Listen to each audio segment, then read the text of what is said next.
Are you searching for the best in online black radio? Then go to blacktalkradionetwork.com, helping you filter through the noise.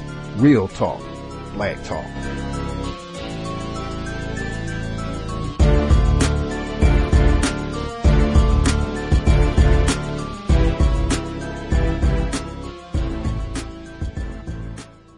The internet is full of half-truths and all-out lies. We've all seen them, and many people on social media complaining about it. Here's your chance to show and prove. WorldAfropedia.com is a black-owned and operated encyclopedia. There are several thousand articles, but we need help. We can't uncover all the truth ourselves. So please, join us and become a writer, editor, or blogger for WorldAfropedia.com today. Every little bit counts. We owe it to the future generations to put the truth out there. Visit WorldAfropedia.com, the African-centered encyclopedia, a global database of African knowledge for the purpose of bringing about global African wisdom and understanding. WorldAfropedia.com.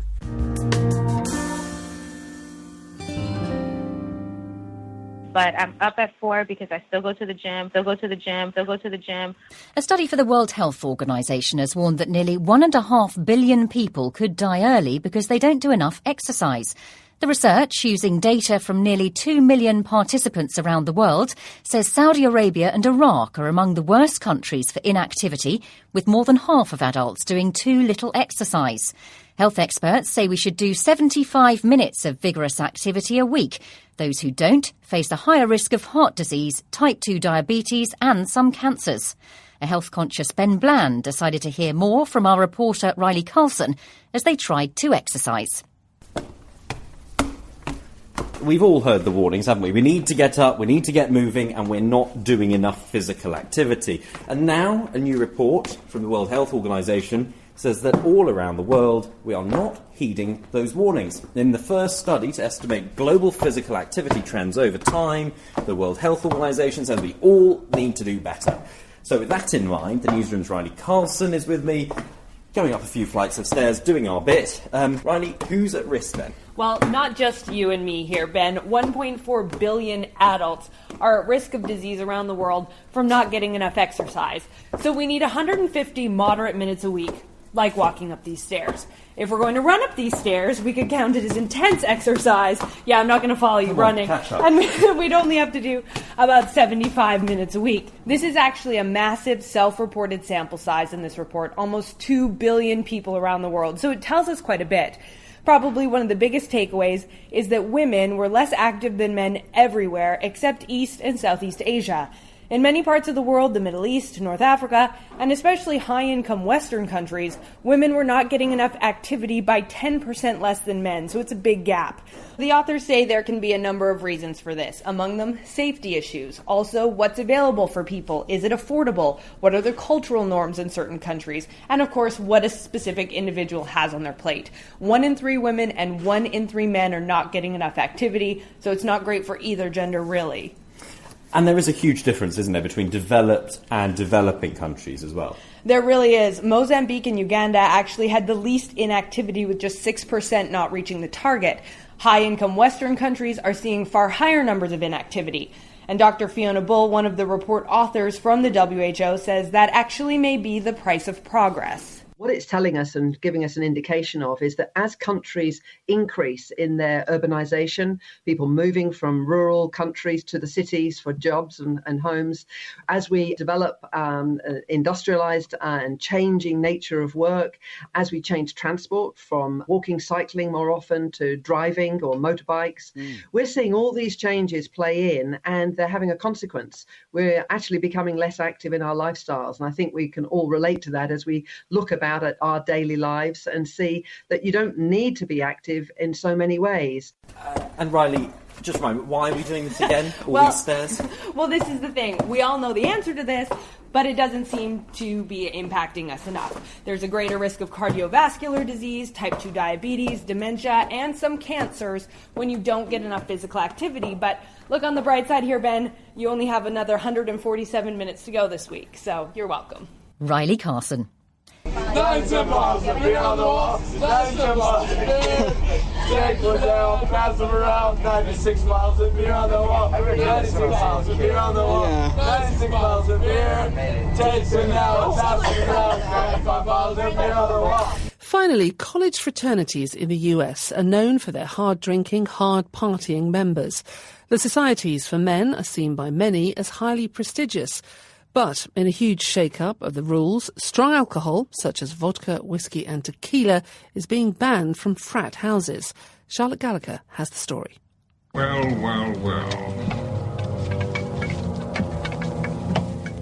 Looks like somebody forgot there's a rule against alcoholic beverages in fraternities on probation.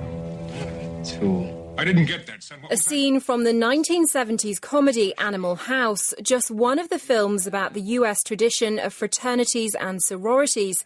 But in recent years, fraternities in particular have been under intense scrutiny because of the behaviour of their members, who are usually from the most privileged sections of society. They've been linked to sexual assaults and been blamed for the deaths of young men in alcohol-fuelled hazing ceremonies. It's believed 70 people have died in the initiation drinking game since 2000. At Penn State University last year, 19-year-old Timothy Piazza fell to his death after drinking 18 drinks in 82 minutes. It was 12 hours before his fraternity brothers called for an ambulance. Hank Newer is a journalism professor and has written a book about hazing. There's this conception that you have to earn your membership, number one. Number two, it's gone on so long that the people who have been hazed want to administer hazing to others. And like in anything else, there's always one-upsmanship. So it often gets worse the following year after an initiation. Now the organisation, which represents the majority of fraternities, has voted to ban strong alcohol from all frat houses. Even members over 21 will not be exempt. Beer and wine will still be allowed under the new rules, which fraternities have been told they must enforce by September next year. Charlotte Gallagher. I myself made long ago when I voted against a federal holiday in memory of Dr. King. I was wrong. I was wrong. We all make mistakes. We all make mistakes. I was wrong and eventually realized that in time to give full support for a state holiday in my home state of Arizona. That was, of course, John McCain standing outside the Lorraine Motel in the rain, barely visible because of the umbrellas, apologizing. Some would say belatedly, but apologizing for having in 1983 in the United States Congress, as a freshman member of Congress, voted against the designation of Dr. Martin Luther King's birthday as a national holiday. It was a day devoted to the memory of United States Senator John McCain, a Republican nominee for president, a prisoner of war, a decorated Navy pilot, and the son and grandson of Navy admirals. America's political leadership, with the exception of the current president, gathered with the McCain family to honor the man and his service to country. The casket bearing Senator McCain's body was carried from the Capitol this morning after lying in state there yesterday. The procession to Washington, D.C.'s National Cathedral included a stop at the Vietnam Veterans Memorial, where the senator's widow, Cindy McCain, placed a wreath honoring her husband and his fellow veterans. More than 2,000 politicians, family, friends, and members of the military attended the invitation-only service. President Donald Trump was not invited and was seen leaving the White House, presumably headed for his Virginia golf course during the funeral service. The 2.5-hour service was filled with music,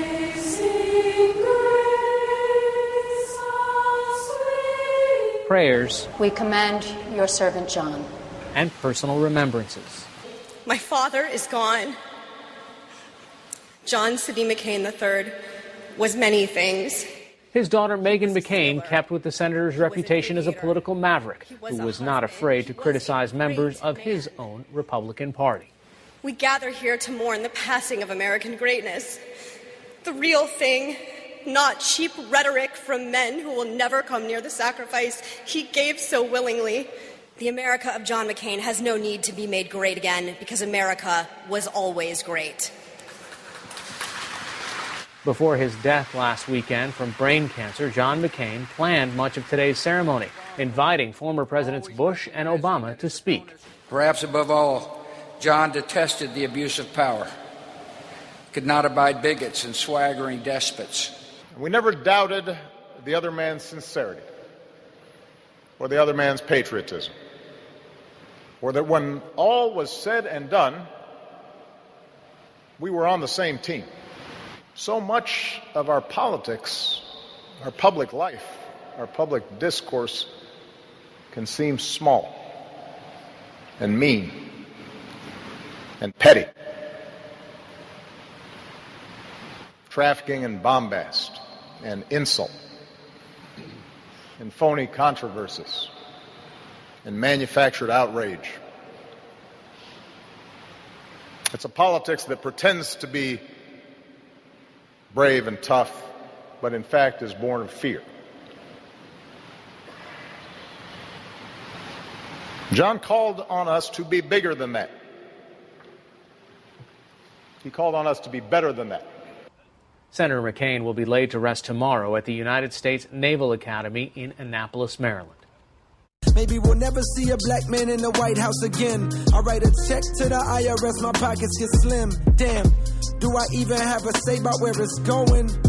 Some older nigga told me to start voting. I said democracy is too fucking slow. Congressman Michael Capuano, a Democrat from Massachusetts, has been in office for nearly 2 decades. He's pretty popular at home, and yet he could not win his primary race yesterday. Ayanna Pressley beat him. It was yet another upset by an outsider candidate. With no Republican running this fall, she is set to become the first black woman representing a district from New England in Congress. Pressley said last night, "It seems like change is on the way." NPR's Asma Khalid has been following this story, and she's with us in our studios in Washington. Hi, Asma. Hey, David. So you both cover politics for us, and you live in the Boston area, so you know a lot about this. What do you make of this outcome? Was it surprising? It definitely was surprising, David. And I say that for 2 major reasons. One is that Mike Capuano had a lot of institutional support. You know, there was the Democratic Party operation that was supporting him, but also he knew that Ayanna Pressley was going to be a formidable challenger. So he had gone out and gotten the support of the Congressional Black Caucus PAC and the support of Deval Patrick, who's the state's first African-American governor. So, I mean, that was part of it, right, that he had a lot of this support. But the second thing is he also just had a lot of money. And you look at polling, and you know, I did not see a single poll that had given Ayanna Pressley the lead. And if you look at the final results, she came out victorious by about 18 percentage points. Wow. I mean, the polls just weren't predicting that in any way. How did she do it? You know, part of what her campaign has spoken about is that she had a lot of institutional grassroots support, you know, which is really different than the party institutional support. She was knocking on doors and out in neighborhoods. And the other thing is, David, she's a really phenomenal campaigner. I have covered a lot of candidates, and early on I told my editor that she was just a really sort of charismatic speaker and able to energize a lot of people. What does, I mean, I know she brought up the idea of representation in the party and in politics. So what kind of role did that play as she was trying to get voters to be with her? Yeah, she's spoken a lot about this. This is the only majority-minority district in the state of Massachusetts, and Ayanna Pressley had made the argument that it's not just about Democrats winning, it's about who those Democrats are. And David, to me, what was really interesting is this is yet another sign of sort of the strength that we've seen of African-American female candidates. You know, we saw Stacey Abrams, who's the Democratic nominee in the state of Georgia. We've seen Jahana Hayes, who won her district in Connecticut, Ilhan Omar in Minnesota. I mean, the list sort of goes on. And you've seen these African-American women who've been really successful, not just in majority districts of people of color. So what is all this telling us about the Democratic Party going forward? That, I think, is a really good question. Right. And I think that maybe what we learned last night is a little bit better of a signal than what we saw, you know, with the Alexandria Ocasio-Cortez victory in New York. And part of that is because Ayanna Pressley grew up in Democratic Party institutions. She wasn't really a party outsider. And maybe one of the things I think we are learning is that there are, you know, districts like this Massachusetts 7th where people are trying to reassemble the Obama coalition and prove that you can have African-American voters as well as white, liberal, highly educated voters and reassemble them together. And it seems like Ayanna Pressley was able to do that. Okay. Surprise, fascinating night in the state of Massachusetts last night. NPR's Asma Khalid telling us about it. Thanks so much, Asma, as always. You're welcome. Damn, it feels good to be a gangster.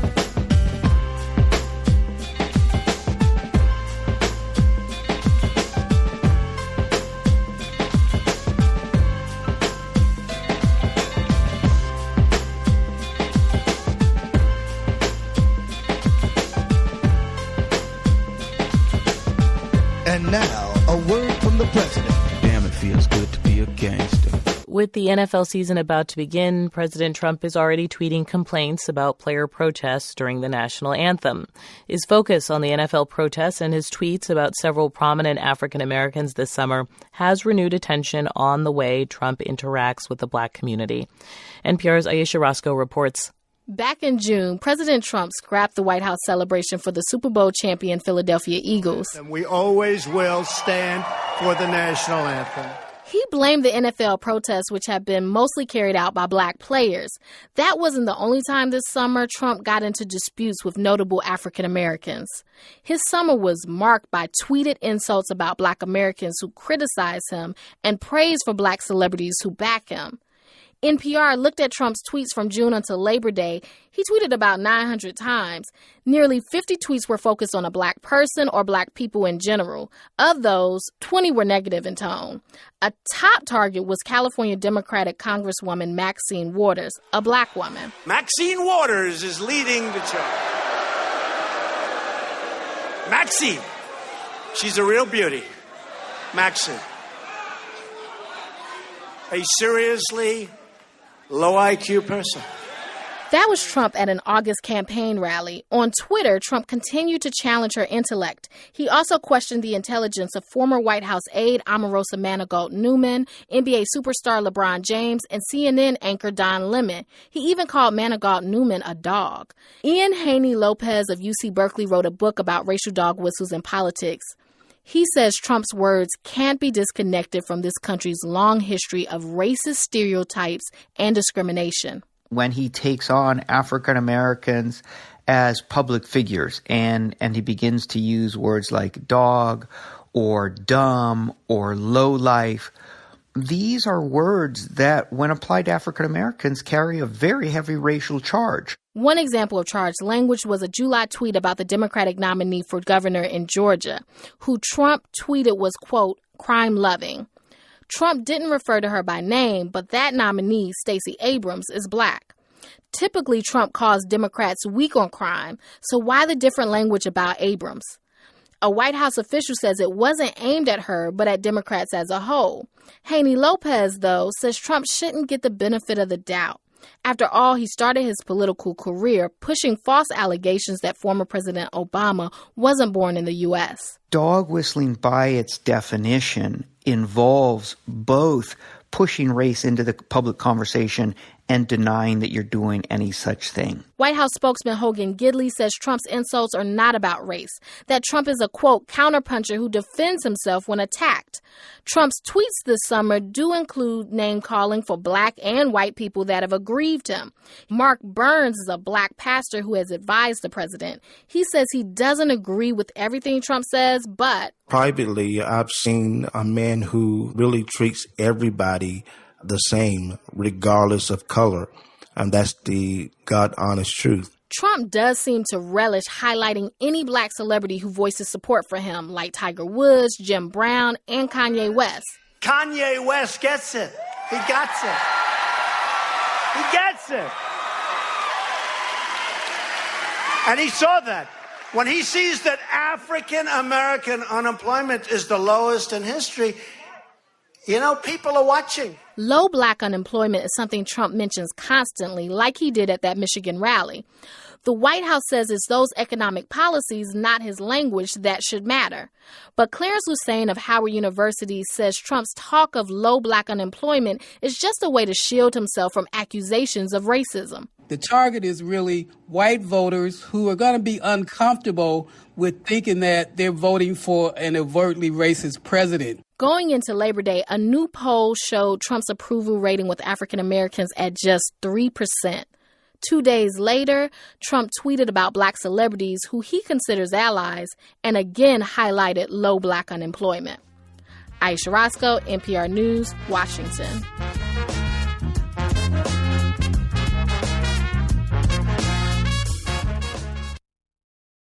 Wouldn't you love to see one of these NFL owners, when somebody disrespects our flag, to say, get that son of a bitch off the field right now, out, he's fired. He's fired!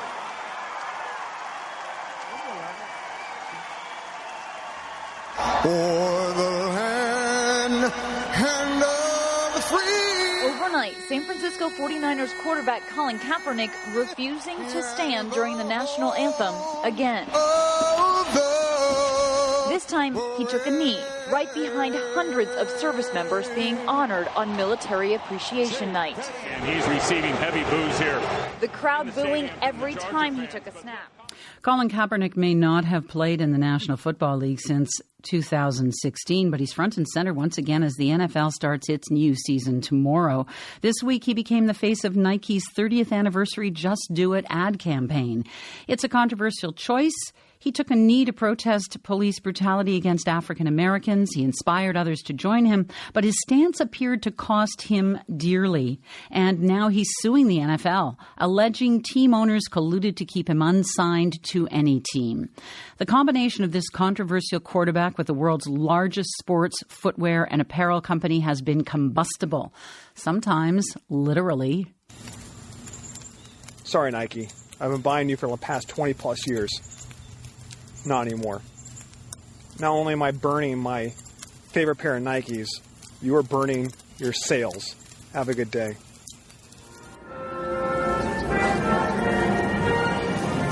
There's 5 pairs of shoes in there, all gonna let them burn. Because Nike decided to make Colin Kaepernick their ambassador when he doesn't share the same opinions as the people. There's been plenty of support online for the Nike deal, too. I think Nike did an amazing job, and I think they did the right move by signing Kaepernick. Whether it's a money grab for them or not, because they know there is a big, big fan base that would support them for signing Nike, to me, that's not the issue. His story is starting to become a narrative where you're seeing heroicism. You're starting to see him as a hero. In the same realm that people did Muhammad Ali back in the day. Because remember, Muhammad Ali was like, I ain't going to no Vietnam. And so now that narrative is changing for Colin Kaepernick. It's making people uncomfortable because they were like, no, we thought we finished him off. What is he doing getting a Nike ad? Why is he the face of anything?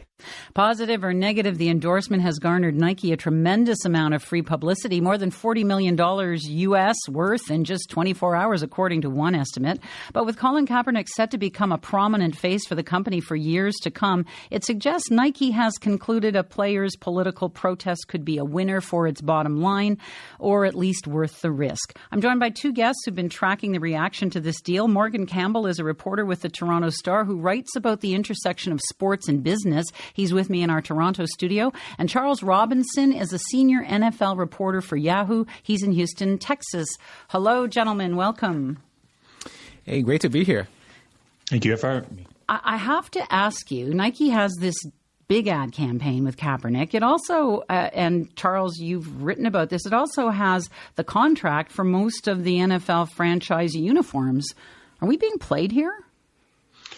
Well, it's definitely strange bedfellows. You know, they've extended that contract actually out to 2028. So it's a 10-year deal. But at the end of the day, Nike and the NFL both know that this is about the bottom line. And I think the NFL put out a statement yesterday essentially saying that a whole lot of nothing, that, you know, the issues that are being raised by Colin Kaepernick are important and they should be recognized. I think both sides here, at least in this business deal, know that the bottom line is lucrative for each of them, and that makes no sense for either to attack each other on this landscape, even though it's clearly awkward that Nike has signed Colin Kaepernick. And I'm not entirely sure that they gave the NFL the heads up. It looked like the NFL was a little bit on its heels with its statement.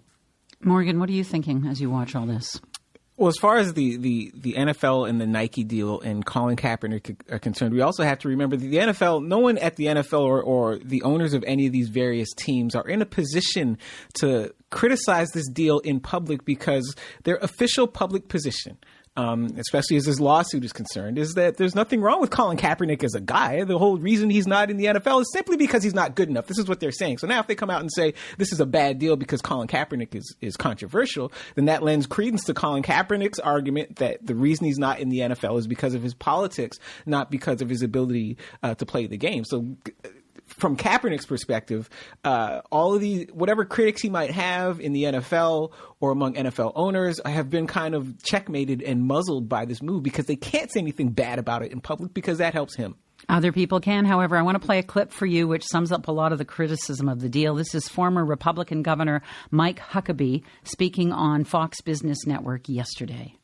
So why are they somehow elevating him to some hero status? I mean, they used to have guys like Michael Jordan and the top athletes in their field, and now they got a guy who nobody wants to have him on their team. And he's primarily known for his protests and wearing socks with policemen depicted as pigs. I'm wondering if Nike's going to sell those socks as part of their new deal with him. And it's also a way to wave their middle finger at half the American voters and half the American public who are leaving the NFL in droves, not only in television ratings, but in the purchase of merchandise and tickets. And there are a lot of empty seats in NFL games right now because people are just fed up. Okay, so that is former Republican Governor Mike Huckabee, father of Sarah Huckabee Sanders, who speaks for Donald Trump. Charles Robinson, what do you think of what he's saying? Does this ad campaign risk further alienating NFL fans? It's not even factual. I mean, I'm just going to be honest here. Like, it's what he's saying. The NFL's own private research data does not back up what he said. So about a year ago, the NFL commissioned a study through GPG, which is a Washington-based consultants firm.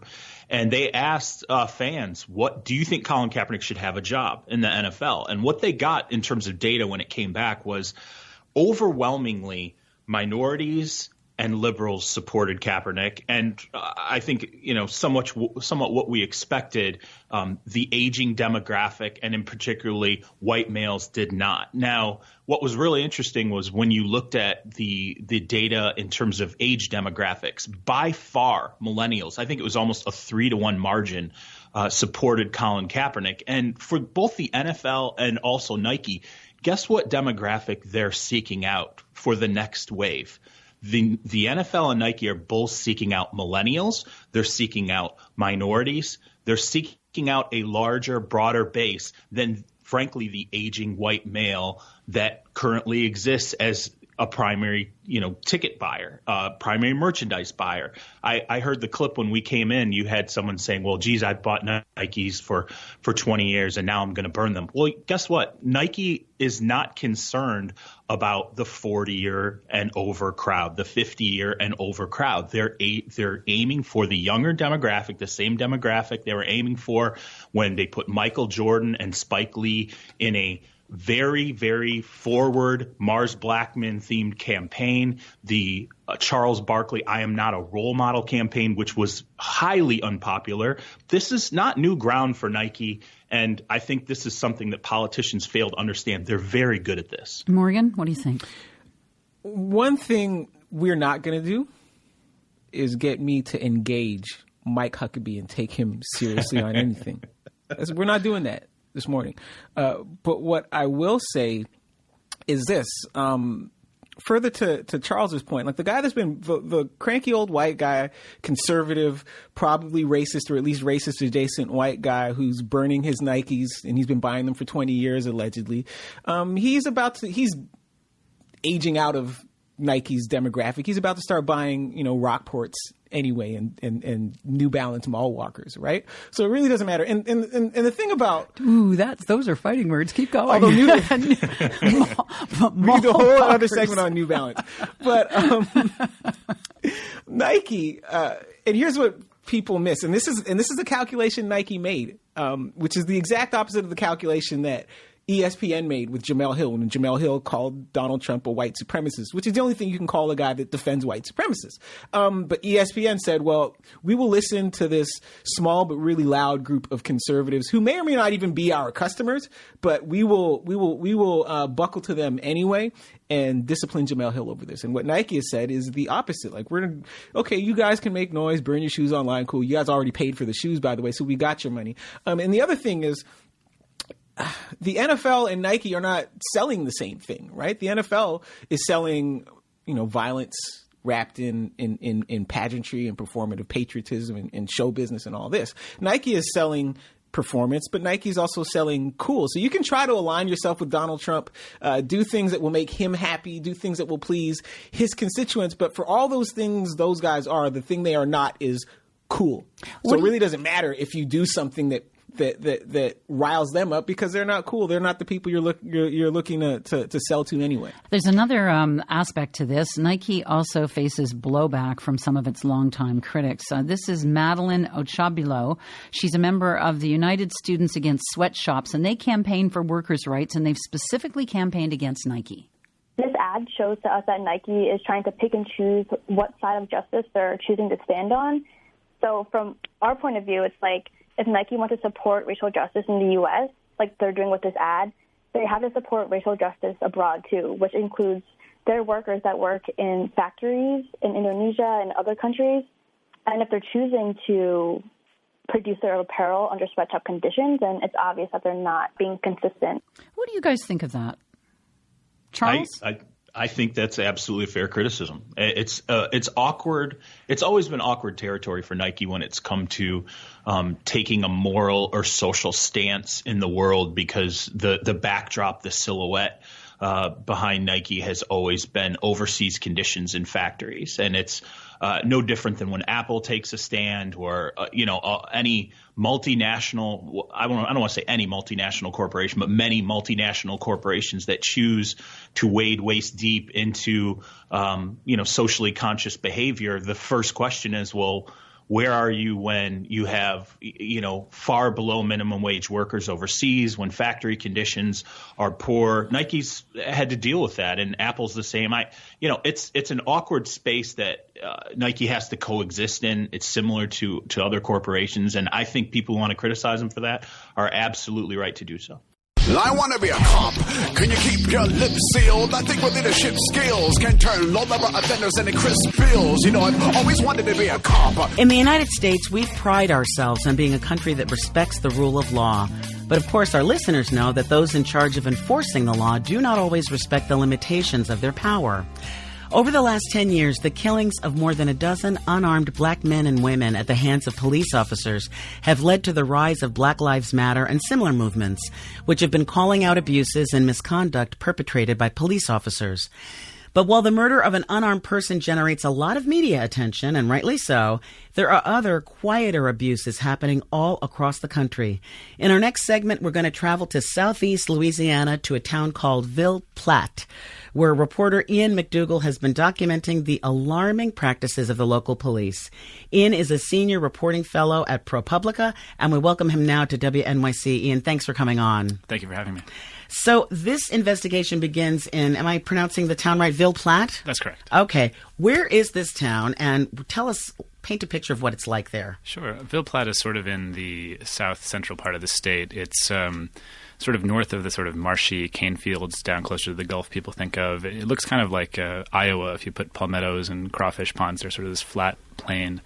It's a Cajun country, so it's very still people who speak French there, all kinds of French food, boudin, and so on. The town itself is quite small. It's only about 7,000 people. That's small. It's very small, yeah. And it's there used to be the state highway that connected Lafayette up to Alexandria, and Shreveport ran right through town, becomes Main Street. It used to bring commerce through the interstate in the 80s, bypassed that state highway. So it's kind of the town was never exactly prosperous, but it's become even poorer since then. Dear. You start off in your story with an anecdote about a young boy, 12 years old, named Bobby Lewis. Mm-hmm. Can you tell us about Bobby and what happened to him? Sure. Bobby, it was a sort of drizzly, chilly for Louisiana December morning in 2016. Some friends of his were cutting school, so they but who didn't at some point, right? And they had taken shelter under a carport in an abandoned house. There are tons of abandoned houses all over Ville Platte, and a neighbor had seen one of them throw a rock through a window in this abandoned house. So fast forward a couple hours, a detective named Jessica Laborde, who goes by Scrappy, self-identifies as that,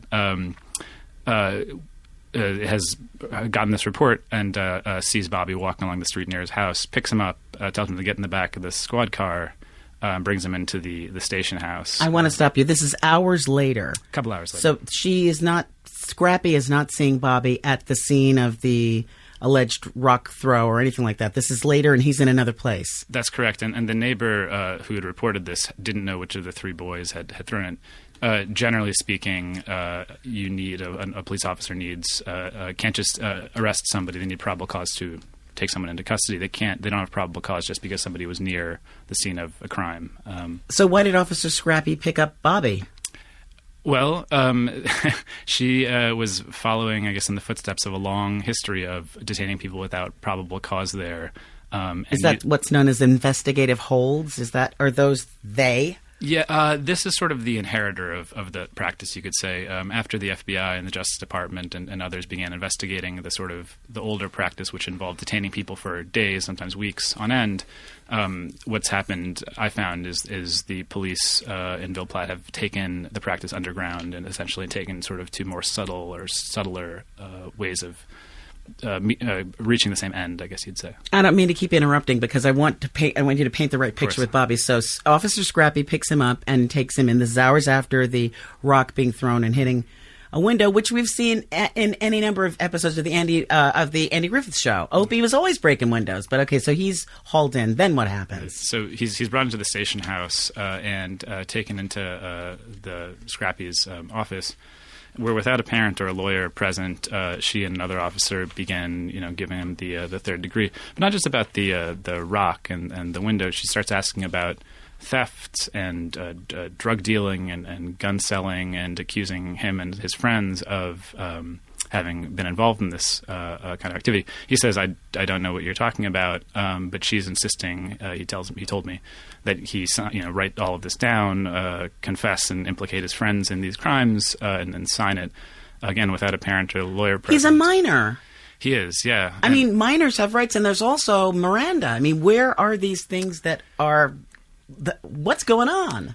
Right. No, I mean, none of that. He wasn't Mirandized until later when another officer called his mother and she showed up.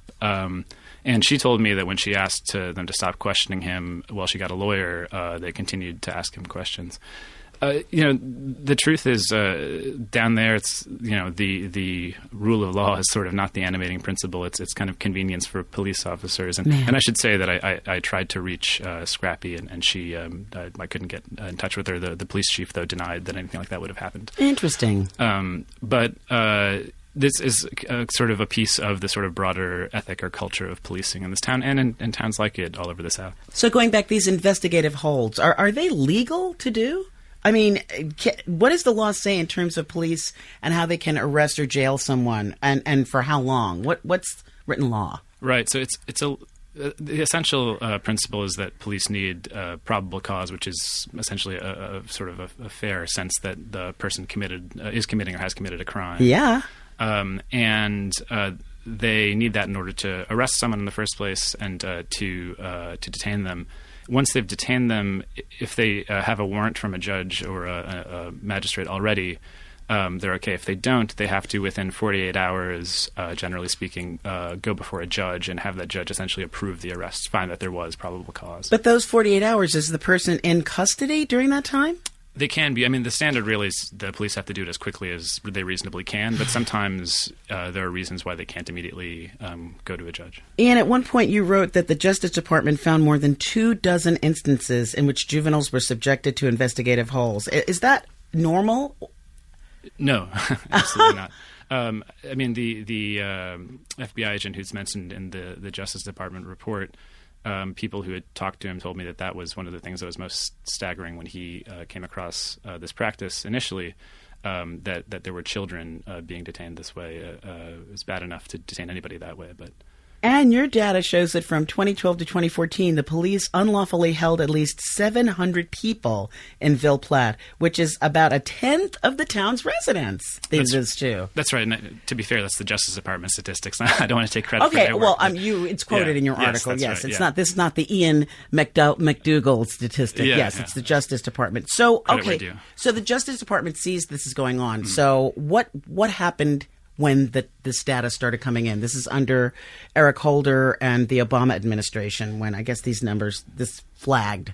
That's right. Yeah, that Justice Department, first under Tom Perez, who went on to become Labor Secretary and now head of the DNC, and then later Vanita Gupta, had been very focused on police reform. And so when they got this call from this FBI agent, as they described in their report, they first of all recognized it as a problem that they'd had reports on from all over the South, Mississippi, Alabama, other parts of Louisiana. And as they went through court records, they found that this was a practice you could find still going on all over the country in places. And so they thought, well, this is a place that has a really egregious version of this practice going on, and we have a chance to go in, document it, and then negotiate a consent decree, essentially a reform agreement overseen by a judge, and sort of not only fix this practice in this town, but show other police departments across the country and communities across the country how they can go about fixing similar practices there. Can we back up and go back to that FBI agent? His name was Steve Kruger, right? So how does he come into the story? So he had been in Ville Platte. He was based down in Lafayette, about an hour or so south of Ville Platte, and he had been in Ville Platte helping the local police investigate a murder. And as the Justice Department describes in the report, and people who'd spoken to him told me, he found, to his surprise, that as he was going around, people were really reluctant to talk to him. And eventually, in talking to the police there, someone mentioned to him that they held people without any basis for up to 72 hours. It turns out sometimes it was quite a bit longer than that. But when he heard that, people who talked to him said he was sort of just bowled over by it. And he said this is extremely illegal and told the chief that. And the chief, perhaps not liking his authority to be challenged, sort of said, no, we've always done that. They did that before I started. He'd been there. The chief started in 1991 as a patrol officer. So they've been doing that since I started and before. This is Neil Lartigue. He's the chief of police that you're talking Neil about? Lartigue. Yeah. I'm seeing Lart. I wrote it down. Lartigue. Darn it out. He's the chief that says, oh, it started before me. Right. We're just keeping it going. Yes, yeah. And so there was a process of trying to find prosecutors locally who could criminally look at this. But ultimately, it ended up going to the Civil Rights Division in Washington that doesn't criminally prosecute. Well, they do have a section that does, but the folks that it went to handle these civil police reform matters. And so he was ultimately guided to them and gave them a call, and that's what started this. So the DOJ comes in 2016, and they release this report, and it seems like the wheels of justice maybe are going to catch up to Ville Platte. And then what happens? Well, so the report, which is quite scathing, that's where that 700 people Unbelievable. figure comes from. It really a tenth of a town locked up at some period. point. Yeah. It's Why not? Not surprising no one wanted to talk to law enforcement. They're petrified. Right. Yeah. Right, exactly. So the plan at that point, this is December 2016, the report comes out, and the plan was to begin negotiating one of these consent decrees that would have the power of a federal judge behind it. So if the police aren't abiding by the agreement, the judge can hold them in contempt and has other remedies. Unfortunately, a lot changes in November of 2016. So a lot changes in November, and not only the election of Donald Trump, but more importantly, the choice of Jeff Sessions, the senator from Alabama, as the attorney general. And he had, long before this point, voiced a great disagreement not only with police reforms under the Obama administration in general, but the use of consent decrees in particular, because he viewed them as, infringing on state and local authority, and also undermining the sort of work of police. And in fairness to him, there are a lot of fair critics of the Obama administration's use of consent decrees as being maybe a bit more aggressive than they ought to have been and things like that. But that wasn't really his concern, or whether they worked or didn't work well enough. His concern was really a sort of first principles kind of issue. He just disagreed with them in general. My goodness. I'm Nancy Giles. I'm speaking with ProPublica reporting fellow Ian McDougall about his recent article titled How the Trump Administration Went Easy on Small-Town Police Abuses. I just have to say, so Jeff, and it's funny because Jeff Sessions is really under a lot of fire and criticism now from President Trump, but people forget that he's been a very effective, head of the DOJ. I mean, he's gotten a lot of his, he's rolled back a lot of legal protection. He's really done Trump's bidding very effectively. So what does Jeff Sessions jump in and do with this, with the information that he has from the 2016 report? So initially, things are kind of rolling along as they would otherwise. It takes a little bit of time, but a couple staff attorneys who've been working on this case go down in March of 2017 to have a community meeting and meet with local law enforcement to start the negotiation process. But at the very end of that month, Sessions issues a memo saying we're going to start reviewing all of the consent decrees. We're going to start looking at this. And people within the Justice Department will tell you that they saw the writing on the wall. It was just reviewing consent decrees, but they kind of knew what that meant. Oh, yeah. And almost immediately they tried to pull back a consent decree that was almost finalized in Baltimore. And later in April, Sessions wrote an op-ed that quite explicitly said we're not going to do these as a sort of political expedient and handcuff police and the like. All right, just to underscore this, can we just identify and define what is a consent decree so we understand that? So it's a negotiated agreement between the Justice Department and Police Department where the Police Department agrees to make certain changes. So that could be, greater training, different policies, more carefully monitoring how police are doing their job. What makes it different from a normal agreement is that it's effectively a lawsuit. It ends up being sort of signed off on by a federal judge, and that judge then oversees the process. So if the police department isn't doing what they're supposed to be doing, the Justice Department can come in and say, Judge, you need to make them do that. Okay, so we've talked about poverty and how that would influence the things that were or were not done. As a follow-up, what about race? It's a predominantly black town? It is, yeah. It's about 2/3 black, 1/3 white, which is about the inverse of the parish, which is what they call counties down there as a whole. Though this isn't really a story of sort of white police and black citizenry. Why is that, Ian? Well, it's in the sort of the 80s and 90s, the former white power structure essentially allowed black officials to start getting elected into office. And so the police chief, Neil Lateague, is black. The mayor, Jennifer Vidrine, is black.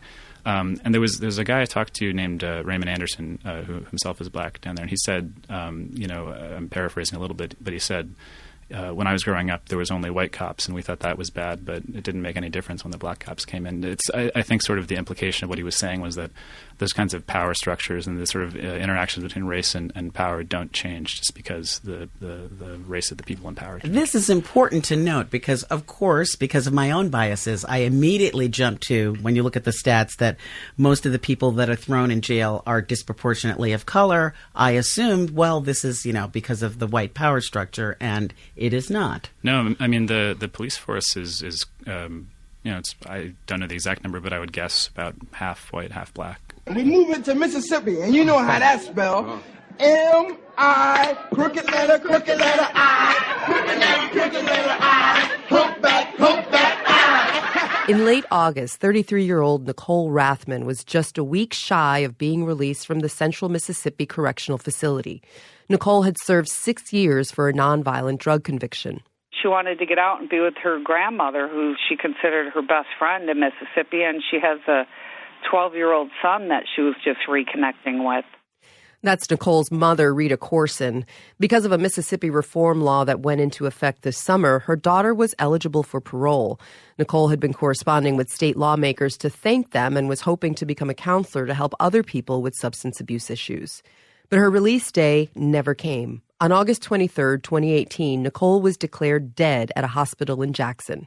State officials told her mother that she died of an aneurysm, probably related to meth use. Then a different story emerged.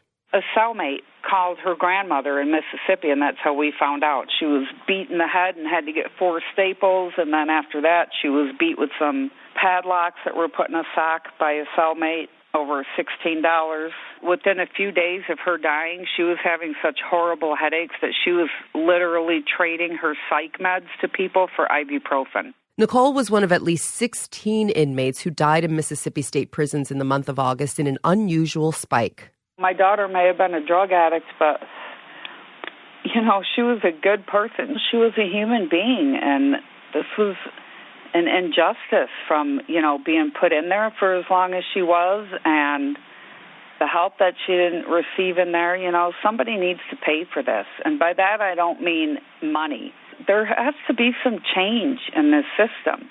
That's what this is all about for me, making sure the other Nicoles of the world are not treated inhumanely like this. We reached out to the Mississippi Department of Corrections, and they declined to answer our questions about Nicole Rathman's death. They pointed us to an online statement which reads, "The Mississippi Department of Corrections takes seriously its constitutional mandate to provide health care to all individuals in its custody. All deaths are investigated. The department believes that a majority of the deaths are from natural causes, in that they include cancer, coronary, and other medical conditions." Michelle Liu is a reporter for Mississippi Today who covers criminal justice, and she's been following the story. So between 2012 and 2017, there were an average of 4.5 inmate deaths per month, no more than 11 in any given month, all of which is to say that 16 people dying in 1 month is certainly out of line with prior data, and that number merits further attention. Now, do we know what could have led to these conditions if we're not talking only about natural causes? Could it have been too much heat? Was there not enough medical attention? Are there not enough medical facilities in these prisons? What could have led to this? Do we know? I mean, experts have mentioned all of the above causes as conditions that we certainly can't rule out at this point in time, right? Both prison officials and local coroners maintain that the majority of these deaths are natural, but we don't have official causes because all in-custody deaths have to go through the state medical examiner's office, which has been chronically underfunded and understaffed by the state legislature. So there's only a handful of staff doing hundreds of autopsies each, and that accompanying paperwork really gets caught up in a backlog. Now, we're talking specifically here about Nicole Rathman, and I'm wondering if there have been any updates on her story. I haven't heard anything new about Nicole's story. When I spoke with the coroner who handled her case along with a few other deaths from last month, he indicated that the majority of the cases his office had seen that month were of natural causes, but he could not comment on Nicole's because it was under investigation. Michelle, I'm wondering, what are the conditions generally in the jails in Mississippi and the prisons? Well, going back to our discussion about whether or not a death is natural, several experts and advocates maintain that focusing on causes of death is almost kind of a moot point in terms of whether deaths are natural or not. Rather, it's that inmates are having medical care delayed or denied until they die of a completely preventable natural cause. And that's a problem which is exacerbated by the fact that Mississippi prisons have long been short-staffed so that there's less attention being paid to inmates and their needs. Are inmates, do they have a right to health care when they're incarcerated? The answer is yes, right? The Department of Corrections in Mississippi has itself articulated that it has a constitutional mandate to provide health care to people in custody, and it takes that mandate seriously. And I think the public really wants to see proof of that now. What about the advocacy side of this and inmates, families of inmates who are potentially concerned about their own loved ones? Is there any movement on the advocacy or family front here? I think we'll have to wait and see in terms of how families take legal recourse, if they will. I've heard from many families of prisoners in the system, of those who died in August, who are really worried, who are looking for ways to get answers, whether, if not directly from the prisons, from their lawmakers, from the governor. And I mean, I think we can also look backwards and forwards at this issue, right? We've had reported incidents in recent years of prisoners who are being neglected or ignored when they're calling for help, of prisoners who can and do file grievances and lawsuits against the state regarding medical issues. Just last year, about 24 prisoners in one of Mississippi's prisons went on a hunger strike to protest their conditions. And we can also look towards lawsuits that have been filed in the last decade and a half against the state's privately run prisons, one of which just went to trial this spring, where inmates even testified about setting fires to get guards' attention when they needed medical help. So this appears to be a much more broad issue than I think we're assuming here with these specific deaths. This seems to be systemic across the state of Mississippi in terms of prison conditions. Right. That's definitely what we're looking at. Now, last week, the commissioner of the Corrections Department said she was communicating with the FBI about the recent uptick in deaths. And I'm just trying to understand where the federal government might be going with this. Sure. I mean, they haven't expanded that far. The statement from the FBI basically says that on the last day of August, the commissioner reached out to them and they would be in touch to examine the facts and that the FBI takes all allegations of civil rights violations seriously. They haven't expanded further.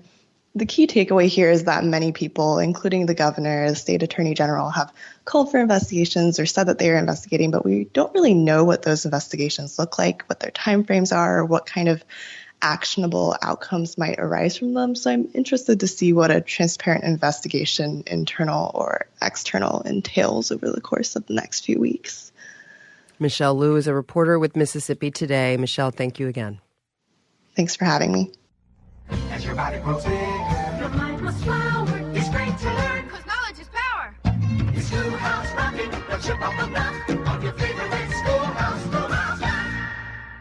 And white parents, this one's for you. A quick Google search will find plenty of articles with advice for white parents on how to talk to your kids about race. But while talking is necessary to furthering white kids' understanding of explicit and implicit racism, talking is only part of the solution. White parents' decisions about things like where to raise kids, where to send them to school, extracurriculars, can have profound and complicated effects on the way kids' racial consciousness develops. And sometimes doing the right thing for your own child means doing the wrong thing for everyone else's. That's a tough one for any parent, and it's one of the issues explored by Mississippi State sociology professor Margaret Hagerman in the new book, White Kids, Growing Up with Privilege in a Racially Divided America. For the book, Professor Hagerman interviewed children and parents, mostly in white upper-middle-class families, to understand how racism is reproduced, often even by those who believe they are living anti-racist lives. Professor Hagerman, thanks for coming on. Welcome to WNYC. Thank you. Can you explain the tension that's at the heart of the book between being a good parent and a good citizen? Sure. So we have this collective sort of agreed upon idea in our society that being a good parent means providing the best opportunities you can for your child. And so for the affluent, white, progressive parents in my research, and I also studied parents that were not, didn't consider themselves to be progressive, but for those parents, this leads to what I talk about in the book as a conundrum, and I call it the conundrum of privilege. And so like you said, on the one hand, these are parents that really believe in racial, equality and fairness and justice and equal opportunity and think of themselves as good citizens. But on the other hand, they are living in a society organized by, race and class. And ultimately, they are giving their children advantages when they make decisions about schools and about extracurriculars and where to live and so forth. And so, they're faced with this decision, this paradox about being a good parent, providing the best for your kids, or being a good citizen and advocating collectively for all of the children in our society. And this is very relevant in New York right now, as you probably know, with the school segregation conversation here really heating up with the new chancellor who's focused on the issue, as well as similar conversations nationally. And schools, which you just mentioned, that are segregated or somehow perpetuate racial inequality are often also the more prestigious ones and have better resources. So parents might truly and with the best intentions be trying to do the right thing for their kids, like saying they prefer integrated settings, but if it's a better school with kids at the same academic level as theirs, not hampered by poverty, let's say, even though we really need to fight poverty too. What do you say to parents with thoughts like those? Well, I think, based on my research, which was 2 years of spending time with many parents who had that concern, that almost exact same concern, I get what the parents are thinking. And I think that what really is going on is there's a conflict between their abstract value of fairness and their own personal interests of securing the best for their own kid. And so, I think I don't have an easy answer for it, but I think that tension is ultimately underlying a lot of the, reproduction of inequality through things like school segregation. I think like the work of Nicole Hannah-Jones, an investigative reporter, she argues that schools are segregated because white people want them that way. And I kind of think that I do think that my research really supports that claim. And, even with parents that really do care about or say they care about fairness. When you come to that conclusion, do you mean that you think there's a lot of white self-described liberal parents out there who aren't just looking for the kids in their child's classrooms to be sort of at the same academic level, which is often what the language would be, I think. But they really don't want their white kids, to go to school with black and brown kids per se. Well, I can only speak to the findings in my study. I can't make any generalizations. But for some of the parents in my study, I mean, they had lots of different reasons why they didn't want their children to go to the public schools in this community that were racially integrated. But these kinds of explanations ranged from things like, well, my kid is too smart, which kind of gets at what you were just saying, but also things like, oh, there's an obesity epidemic. I can't possibly put my child on a bus and send them across town to go to this other school. And so after looking at the patterns in my data, I do think that there's there was a lot of evidence of white parents sort of trying to save face and sort of, this veneer of fairness, like, oh, it's fair for, my kid deserves to go to this school for these different reasons. But underlying that, I think really is something a little bit more troubling. In your conclusion, you suggest that parents can be good citizens, white parents, only if they reject the idea that their child is innocent. And I think that word comes up a lot in conversations like this. Innocent or especially deserving based on individual abilities. So what's left of a parent-child relationship if parents' kids can't be seen as innocent? So I think if you read that quote in the context of my book, more holistically, I talk a lot about research that shows that white children are perceived to be more innocent than black children across a number of different arenas. So things like, even in healthcare, black children with acute appendicitis are less likely than white children to receive pain medication in the ER. We know that there's all kinds of racial stereotypes racist stereotypes about what a gifted student looks like. We know, there's all kinds of evidence from the juvenile justice system about the ways in which black children are racialized. And so when I say that thinking about your child as not just innocent, that's connected to a larger structural arrangement of, a racial hierarchy and the fact that we live in a society that's organized by race. And so when you think that your child's innocent and that the black children in your community are not, you're ultimately reproducing, the very inequality that many, at least the parents in my book, say that they reject. And so, the innocence is tied to our racialized understandings of childhood and which kids get to be seen as innocent and which kids do not. I think we're going to get a call of pushback here from Jamie in Vernon. Jamie, you're on WNYC. Hello. Good morning, Brian. So what this girl is saying is... Girl, really? Well, I'm sorry. That's the problem. You're trying to be politically correct. You're supposed to send your kid to a school that may not be the best thing for your school just to be politically correct. Is that what she's saying? Professor? Yeah, I have a PhD, so I'm actually a doctor. I think that there's a lot of pushback from parents who think that I'm saying that they should stop caring about their kid and they shouldn't read to their kid and they shouldn't care about their kid. And that's not what I'm saying. What I'm saying is that you can do all of that, but you can also think about other kids. And I don't think that that's that radical of a statement to want to live in a society where we care about other people. I mean, I just don't think that that's, should be that controversial. Kat in Monmouth County. You're on WNYC. Hello, Kat. Hi, yes. I just wanted to make the statement that I think that sometimes it's not always a black versus white or white people with people of color. I think that sometimes it's socioeconomic issues that are occurring that are, create a concern for parents that are maybe in suburban areas. And I know for myself, working in an urban district, there are a lot of socioeconomic issues that are, cause poverty and things that do affect children's performance in school directly, and how they interact with other children in school and all those types of things. And so I think you have to take that into account when you're talking about this. Like, what are parents' concerns? Not necessarily just because somebody is of a certain race. You know what I mean? It's not racism. Professor Hagelman?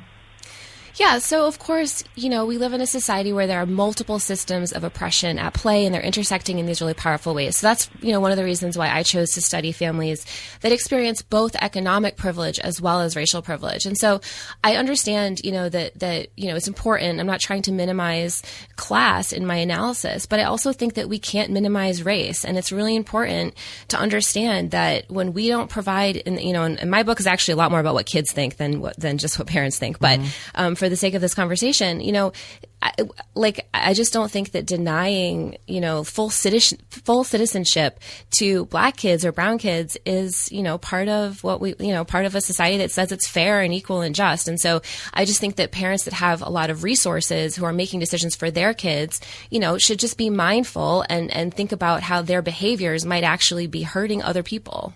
Lisa, 3 times. Hello?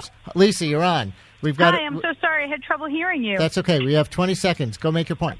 Well, I wanted to point out that your speaker corrected everyone saying that she's a doctor, not a professor.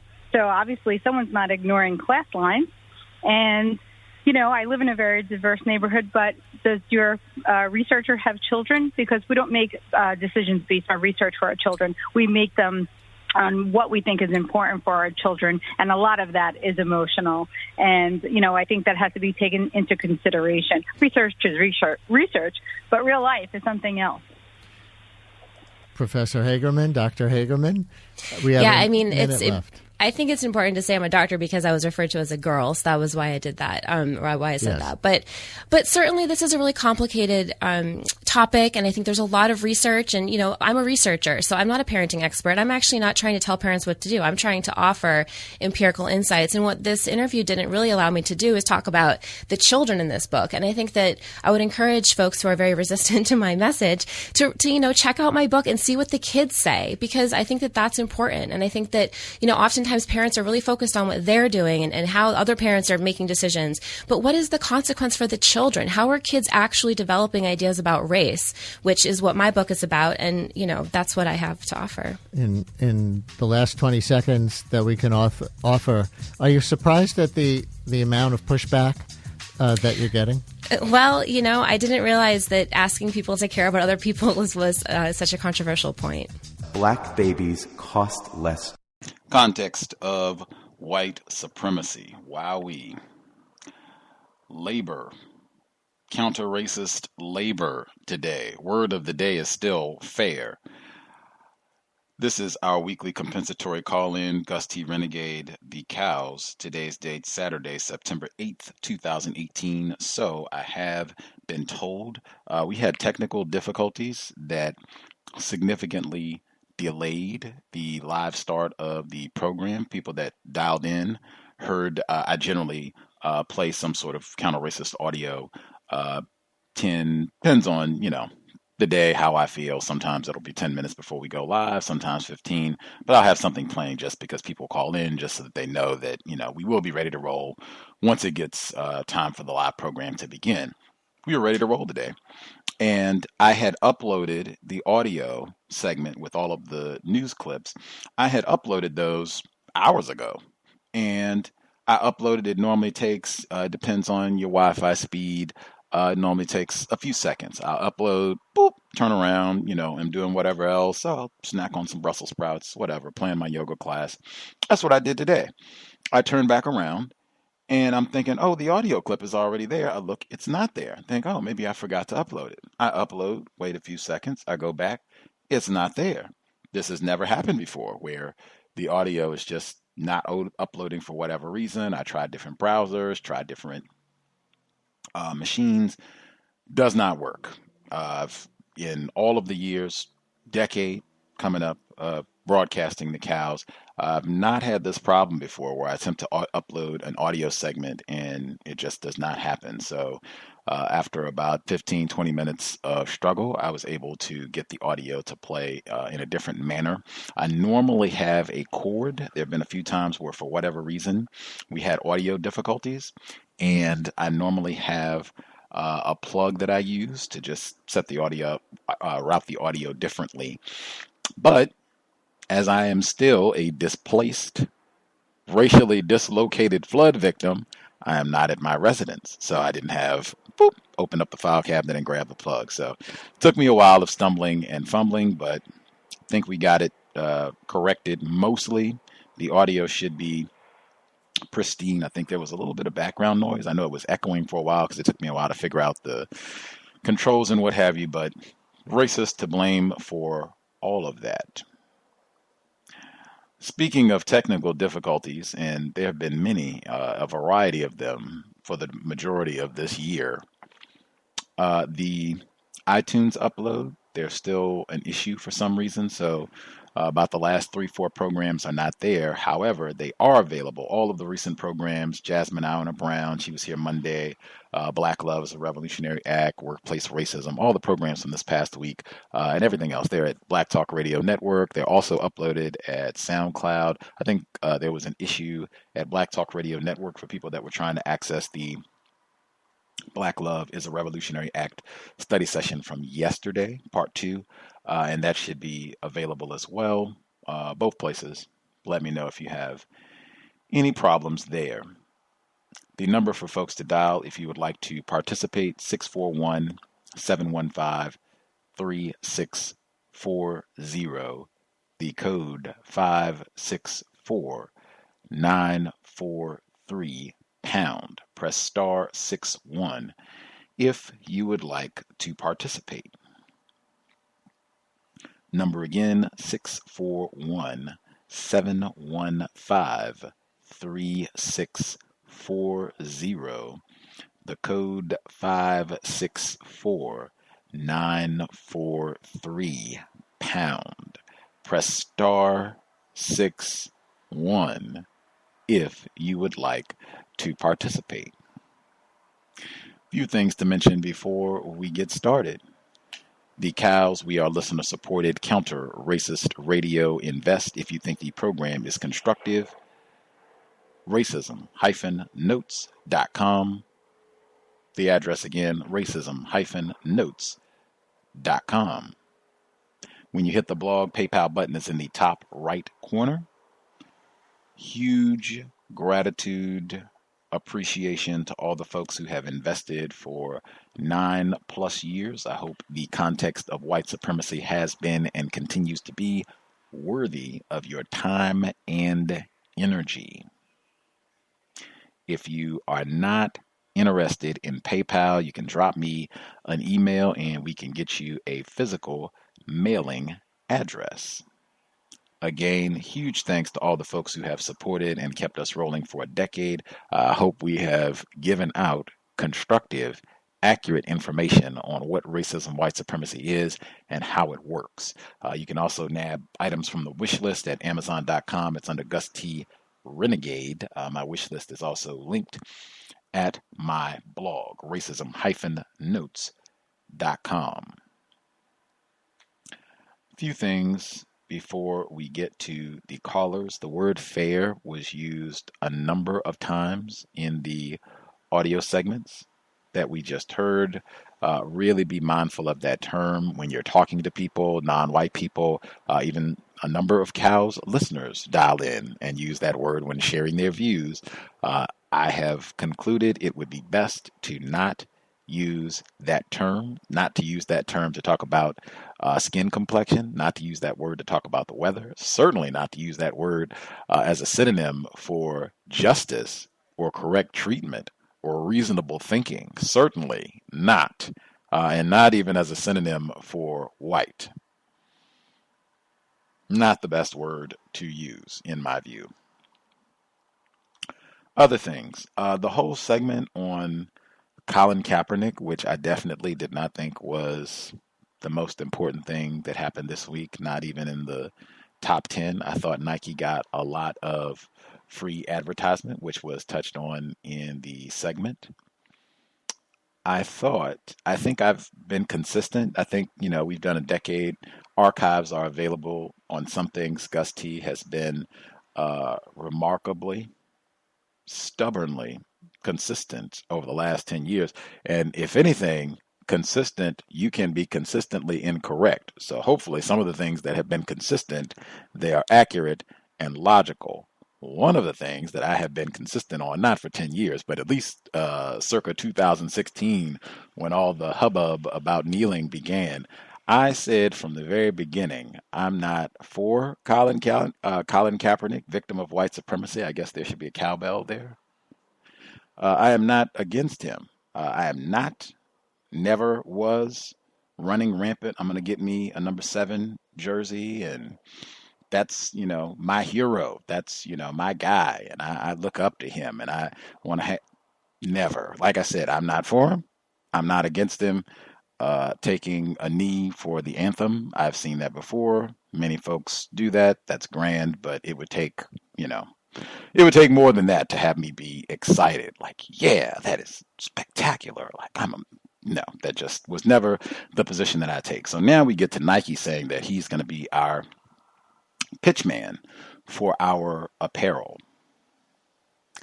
I remembered the quote from Minister El-Hajj Malik Shabazz, also known as Malcolm X, where he said, I'm paraphrasing, he was talking about another victim of white supremacy, as is Colin Kaepernick, but he was talking about another victim of white supremacy getting an award of some sort from whites. And he said that it is confusing, if not suspicious, paraphrasing again, when my enemy, whites, begin giving out awards and trinkets to other black people.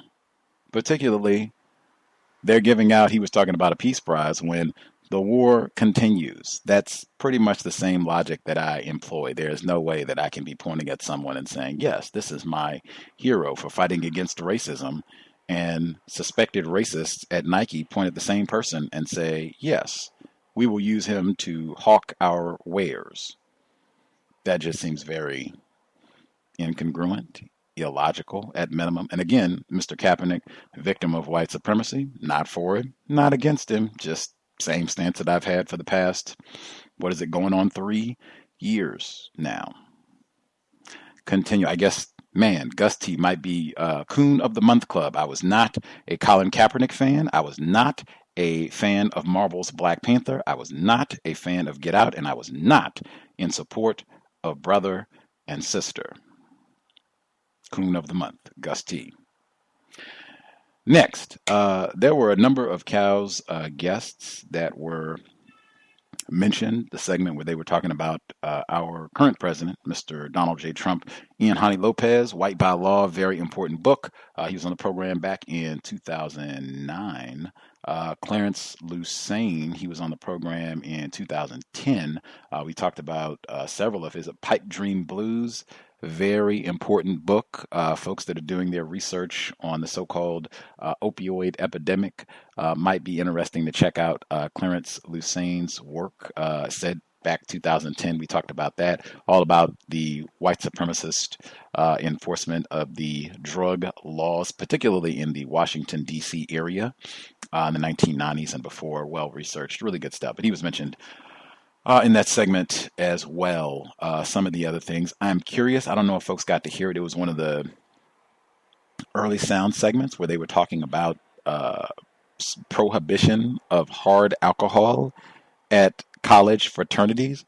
I'm very interested about the enforcement of that statute, exactly, how all of that is going to work.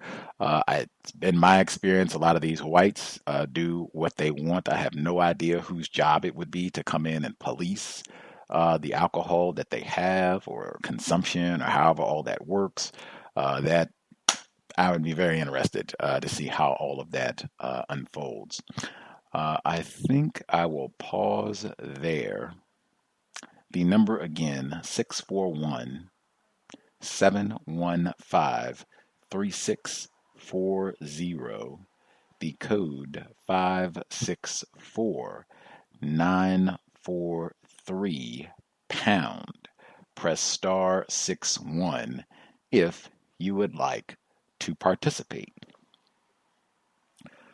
If you could take about 5 minutes, whatever commentary you have to share, That way everybody gets at least one chance to speak. If you have additional questions or comments, if you could just wait till everyone has spoken at least once, and then you can add your comments or questions, that would be great. If you could please use your mute button if you know you are in an unruly environment, it's college football season, or you're just looking to be rowdy for the last weekend or so of the summertime.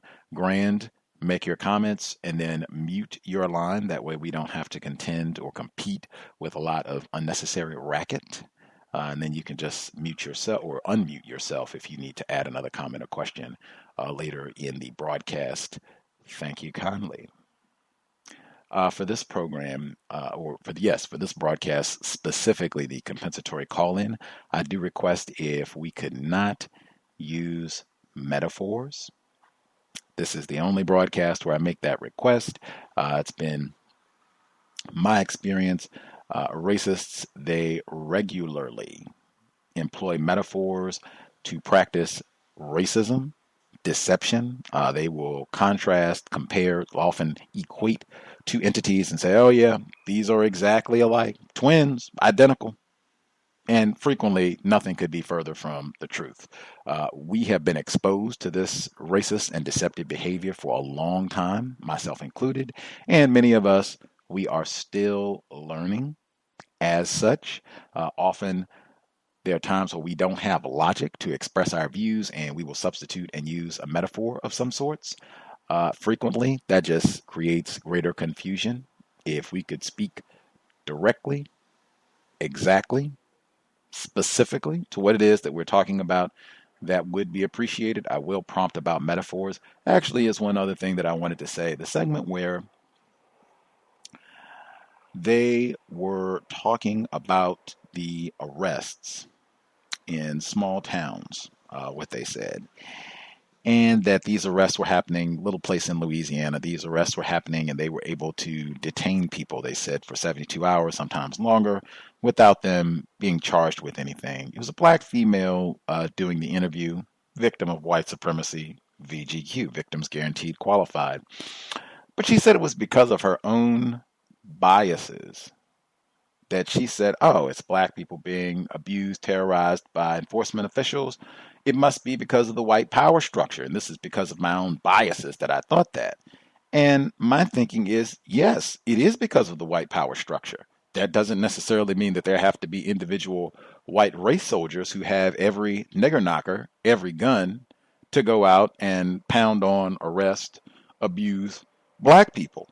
They can get easily other black people. And 2018, that should not be a surprise. I think there should be enough evidence, enough illustrations of there being in police departments where they have a high number of black officers and the black civilians are still being abused and terrorized. I mean, plenty of illustrations of this where this should not be a surprise or new information or people saying that this is somehow evidence that refutes that we're in a system of racism, white supremacy. Absolutely not. To me, that evidence would be we have 50% black officers, 50% white officers, and now we've had a sudden skyrocketing number of cases of black officers terrorizing whites and sticking plungers in their rectums and all the rest of it. Then I would start to say, oh, okay, well, wow, maybe we don't have, a system of racism. We're starting to see some of the same thing, but that's not what it is. You just end up with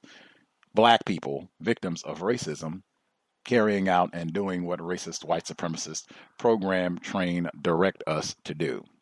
Very common, long running, that is the system of white supremacy. With that, no metaphors, 5 minutes. The number 641-715-3640. The code 564943 pound. Press star 61 if you would like to participate. We'll get folks who dialed in with a hand up. Again, my apologies for the tech issues. I hope the people who dialed in on the phone line were able to hear the audio okay. I think I listened basically the same way that you all heard it, and I heard it without a problem. I was even going to comment on Donald Trump calling Congresswoman Maxine Waters Maxine, but as we proceed. Folks who dialed in with the hand up, line should be open. Share your thoughts. Can I be heard? Greetings, Rob in California. Greetings, Gus, and callers and listeners on the line. I didn't get to report on workplace racism. I am in San Diego. I am employed. I am a dishwasher at a all-you-can-eat Korean barbecue restaurant. And I have never heard so much rap music before in my life. Hip-hop is constantly playing in the restaurant. And whenever someone has a birthday, 50 Cent song, Happy Birthday, is played. So that observation is has been made. The racism that I see, have observed on the job, pretty much Mexicans and black people in the back washing the dishes. Most of the Asians are up front, and most of the Asians that I encounter try to portray themselves as people who are classified as black. That's been the most significant observation that I have seen, and I have noticed the guys kind of watching me almost like an admiration sort of thing, like we have a real nigga in the house. And I'm also noticing the females watching me as well. And I've been here for 2 weeks. Next Tuesday will make 3 weeks completely. And I am amazed at the difference in I've been able to make just in my life. The first significant thing that I have been able to do is better treat my health, my ailments. They have something called a CBD oil. It's like a topical type of oil. Has, I think it's like a marijuana extract in it, but it's like a, I would describe it as like a extra strength Bengay, and this has worked like amazing. I put it on like before I go to sleep, and I'm like sleeping through the night, and I'm not tossing and turning. And the biggest observation that I have is that things that's needed for health benefits, depending on where you are geographically located within the United States under the system of white supremacy, you may not be able to get the treatment that you need. So I am doing better, and I just wanted to say thank you for all the well wishes and just the thoughts. People keeping me in their thoughts is greatly appreciated. And the cows specifically, and also the Black Talk Radio Network has been a form of therapy for me. As we all know, there really is no mental health for Black people under this system. And just thank you. And I'll mute my line. Glad to hear California is doing well for you thus far, Rob, in San Diego. The resources, we played a audio segment on that a while back. The resources tend to be much more plentiful in geographic locations, states as they are called, with lower numbers of niggers, like Washington State, Seattle. Other folks who dialed in with a hand up? Can I be heard? Yes, sir. Hey, how you doing, Gus? This is Victim out of New Jersey. Two things I just wanted to respond to. The education piece towards the end, and Kaepernick. I would say that the people that I'm surrounded by, I can say that they're more confused than I am. I'm still learning. So it's kind of hard to bring another perspective to the Colin Kaepernick conversation because a lot of people, non-whites, seen this as a victory.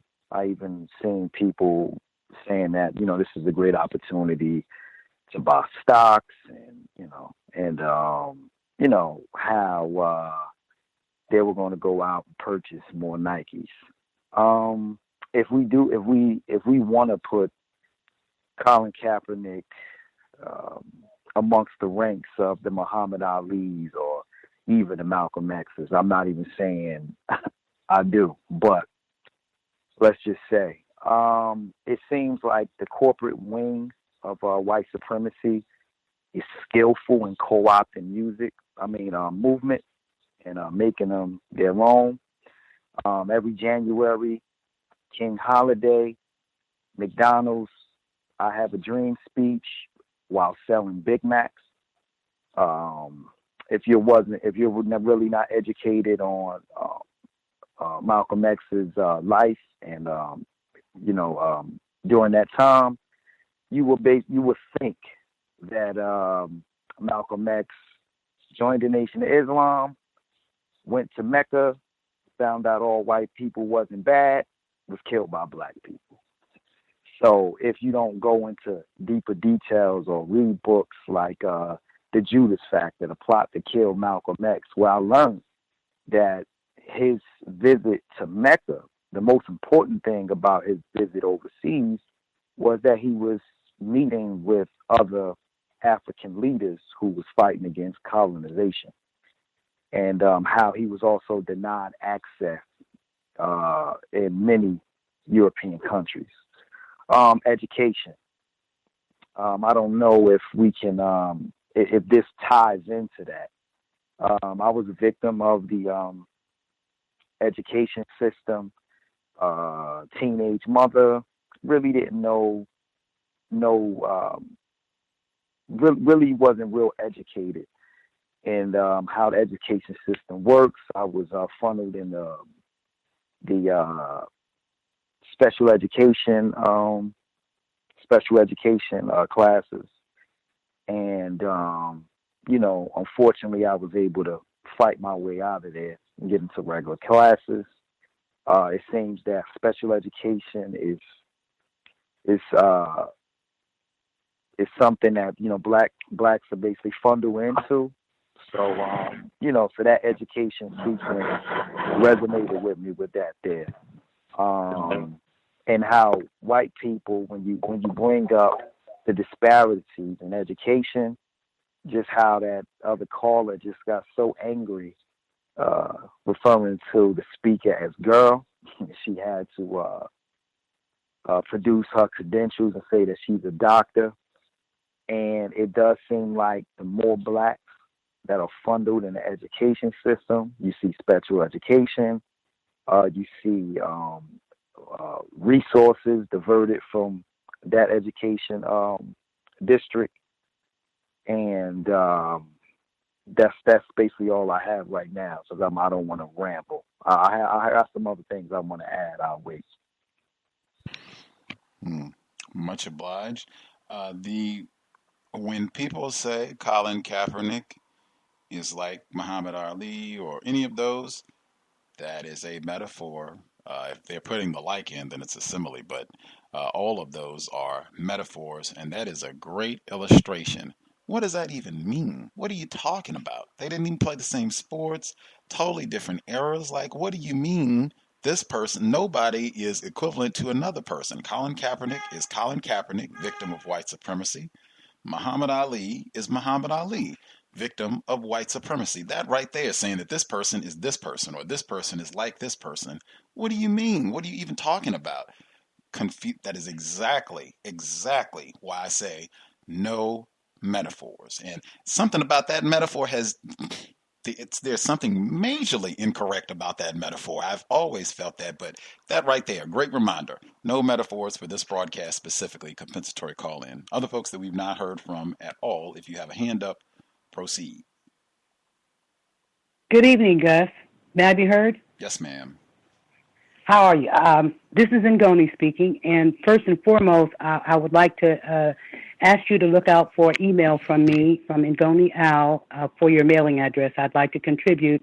I really appreciate your work. I have really been, for the past month, just listening, and I'm excited because I ordered Neely Fuller's books. I had his original one years ago, but I just got his 2 new books, and I've been reading those also. So the first comment I have is that about the Kaepernick situation, to me it's really simple. It really brought home the point that Mr. Neely Fuller Jr. made, that racism, white supremacy is a business. And all the rest of the stuff is just, superfluous, meaningless, racial showcasing, I guess. Would that qualify as racial showcasing as far as you're concerned with Kaepernick? Could be. Well, I value your opinion. That's why I asked. I'm new to this, and so I'm learning a lot. And the comment I had about the part of the news media talking about the town in Louisiana, I thought it was interesting, and it brought home the point about how you, I think it's justice, use buckets and buckets of words. Because basically when they were using this term investigative holds, what it really is kidnapping. Real simple. And the other comment I had was about the schools. The lady that was talking about the school situation, it came to my mind that, well, they're closing down public schools all over the country, and with DeVos in there as I think she's the Secretary of Education or whatever her title is, and the movement with charter schools, a lot of the news seems like it's scripted, and I can see how it seems like its purpose is like for confusion. It was really painful to listen to it. And by the way, and this is my last thing to say, to let you know that I'm sorry you had so much technical difficulties. I literally had to call in 4 times by phone, and then I went on Facebook and tried to use the HD, and it wouldn't take the number. So I'm glad I got a chance to call in and to listen. Thank you for taking my call. Wow, I'm sorry you had so much difficulty. I appreciate your persistence in dialing in to share your views. Much appreciated. Hopefully it won't be so difficult if you choose to call in again. Hopefully you'll be able to do it one time. But that right there, that is the system of racism, white supremacy. Expect massive opposition. I could be wrong, but I have the opinion, if we were just calling in to name call other black people, you're coon, you're Sambo, if we were just going to do that, I don't think we would have all these tech problems. I think everybody would be able to call in the first time, wouldn't have all these issues. We could coon it and Sambo it up all night long, and there would not be a problem at all. I could be wrong. Well, that's why I wanted to let you know that. No apology needed, but I've done a radio show before, and you're absolutely right. I knew that was you were being messed with. I've experienced it myself before. Much obliged, ma'am. Other folks that we've not heard from at all, if you have a hand up, line should be open. Proceed. Hello. May I be heard? You can go ahead. Oh, thank you so much. Thanks for taking my call. Hopefully everyone's having the best evening they can. Congratulations to Rob. Seems like things are going better for you in San Diego. I hope that keeps up for you. I watched the U.S. Open. There's, of course, probably, if you don't know, a lot of controversy. To me, I'm glad I listened to this program because I saw a potential workplace racism and definitely know the policy. Definite know the policy. Otherwise, I'm about to get my feelings. This is unfair. That was the word they used. So on and so on. Know the policy. And remember that you, as great as you are still a black person. the young lady that was on Monday, Miss Brown, I told you I think I told to my mom about it. We didn't talk that much about it. Well, we talk about racism from time to time when things come up, more so than ever. And, we'll continue to talk about it because I'm her only child and she loves me. So she can't really get around that. And what else did I want to say? Oh, the young lady also, she spoke about watching that Robin DiAngelo lady, how she went to that the seminar in Tacoma. That one happened to be on C-SPAN. I just watched it, I think, at the end of this program, because Saturday night is race night on C-SPAN. They love to talk about race. Like, that's their thing to talk about. And I got something totally different, which is why, as I was listening to her, I knew not to call in because I didn't want to start any debates or things like that, because I heard a different thing. And she was right in the audience because they showed the one in Tacoma at that church that she was talking about. And I also thought that would be interesting to kind of learn, to listen to, because she didn't take any questions. But for people who are learning, kind of listen to what she's saying and learn to develop questions based on what she said, because I think there were some things that we would see different, not just because she was white, but because they just did not seem logical. So I think C-SPAN, if you want to learn how to practice, listen to a lot of those programs and write down questions, because you never know when that person may be in your area, because a lot of professors go from school to school to school, especially in the larger cities, and give presentations on their books and things like that. So I encourage you to check any college websites. If the person is coming, it will be on their website, and those things are usually free and open to the public, usually in the evening. So if you can go to those and kind of learn and get some practice, if you have the time. I know we have a lot of things to do, but that's something you want to take advantage of. And also, I don't know if it's talked about on this program before, but there's a site called Coursera.org, and it gives free class. You can take free classes from what they call elite professors from Harvard and University of Pennsylvania, especially if you have young people who are going to college. They can learn calculus there on their own pace, so that when they go to college, they take that. I kind of recommend that if you're going to go to college, to take the highest math possible, because you never know when you may go back for an advanced degree, and it's good to have that type of class. And you can just download the material. You can audit the class. Usually auditing is free, so you can just download the materials, and they have things on languages, leadership, time management, a lot of things like that are free that a lot of people can take advantage of. Thank you. Spectacular. Sorry about that. Great suggestions about practicing, refining our ability to ask questions. Red in Nevada. Hello everyone. Thank you for allowing me to share. The first thing, just about some of the segments, I think it's interesting with how there seem to be, I guess, a few victims recently who are kind of being showcased as far as like the Ayanna Presley segment, where they are winning and they don't like winning elections, whether local or what have you, and they don't really, like with that segment, it almost seemed like they really didn't know how she could have done it. But it also makes me curious as to, okay, well, how are they going to use this victim to hurt other Black people? So definitely something to keep in mind, and I'm definitely going to try to at least stay up with some of these different instances where these victims are able to win against the incumbents, especially if these incumbents have millions of dollars. The clip, I think it was about Trump, or the Nike clip, whatever clip it was with Huckabee, just ridiculous. He had said something about we're sick of it, about I think it was the Nike one, and it's how, well, exactly what are you sick of? And it definitely,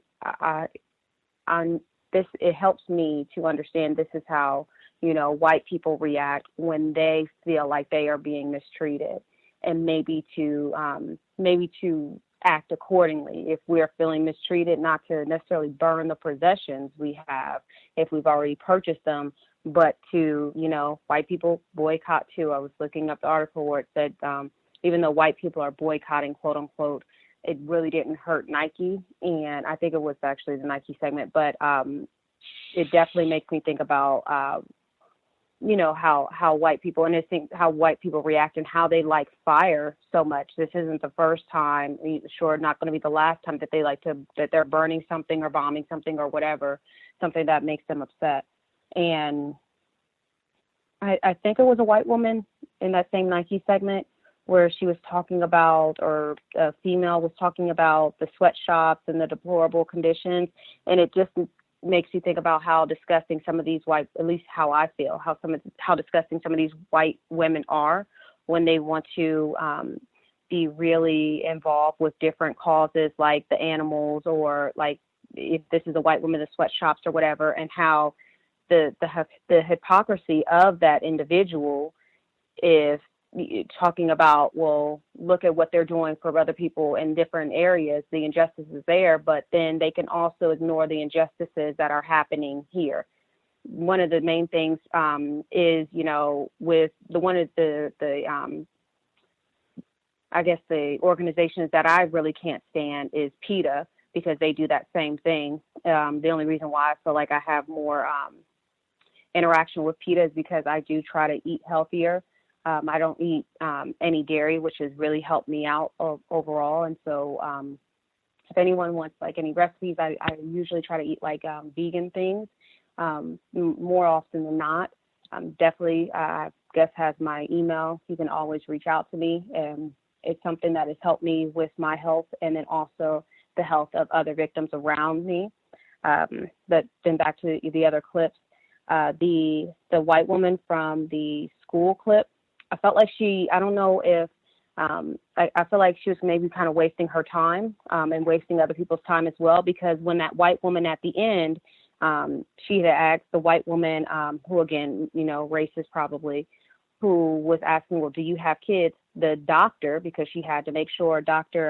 Hagerman had to make sure she was referenced as a doctor. And it made me think about how white people are not ignorant to when they call victims boy and girl, because she really needed to make sure that she needed to separate herself from actually being known as a girl. But she never answered the question about if she had children or not. And then all she basically told that white woman was, well, I only did this, to really make you think. And I'm not really trying to make you take your, give your children like a worse off start in life, but just to at least make you think. Well, why then waste your time if you only are wanting to change people's minds? That doesn't make sense, because you won't have any proof that their minds actually changed. And the last thing about my favorite subject, there was an article, and I've been trying to think about it more along the lines of how can my research on the opioid problem kind of help victims. But there was this article, and now I can't even find it, but it was basically about how this, and I think it was a white woman, didn't really say, but how she was basically complaining about how she couldn't get her pain medication, and the doctor, she had talked to one of the nurses, and the nurse told her when she had some type of leg surgery, the nurses was like, oh, well, they're only giving you half as many pain meds that you should get. And how she basically found different ways to not get the opioids, but to get different alternatives. And so, if you know any victims who are suffering from pain, because doctors are not going to give us all the medication or all the information that we need. I know one of the things that was mentioned was tramadol, and you could definitely do your own research about this. And then there are also pain management clinics who don't necessarily give you opioids, but they give you alternatives. And I don't think that's something that doctors will really reference. And I'll try to make sure, if I get any time at the end, I'll try to locate the article and give more information. I'll mute my line. Thank you. Great resources read in Nevada. Vegan recipes. Love that healthy eating. Other folks that we've not heard from at all, if you have a hand up, line should be open. Proceed.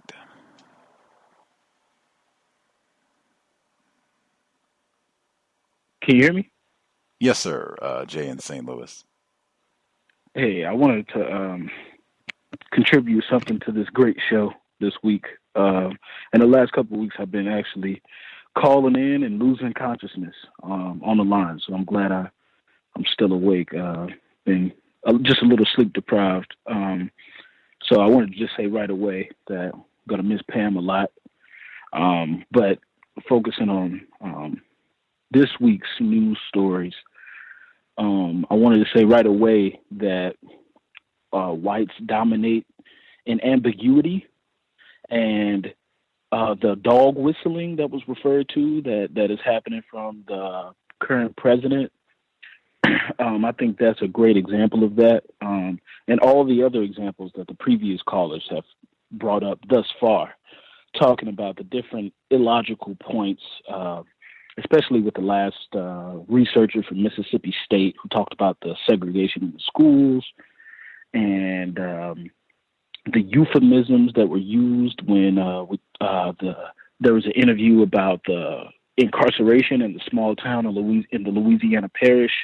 And you're talking about 1/10 of the town incarcerated at the same time. Just completely, just unfettered barbarism is how I would characterize that on behalf of the state authorities. And supposedly there was supposed to be some kind of contradiction with it being black police officers or black representative officials, but I don't think it is at all. I think your point was right about that. The state, the racial state, can and has been managed by people who we would call black, but I think they approached it in a very simple way, and acting as if the police department is in itself a singular institution, just on its own devices. It interacts with informal and formal institutions within cities, states, and federal government. So that whole entire thing, I think, was misleading, to say the least. More on the ambiguity, him calling Representative Maxine Waters just Maxine.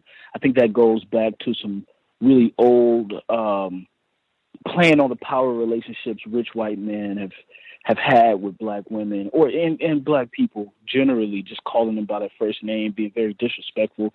She's a older woman, so it's just very crass to try to just call her Maxine and refer to her as ugly and make those kind of character judgments.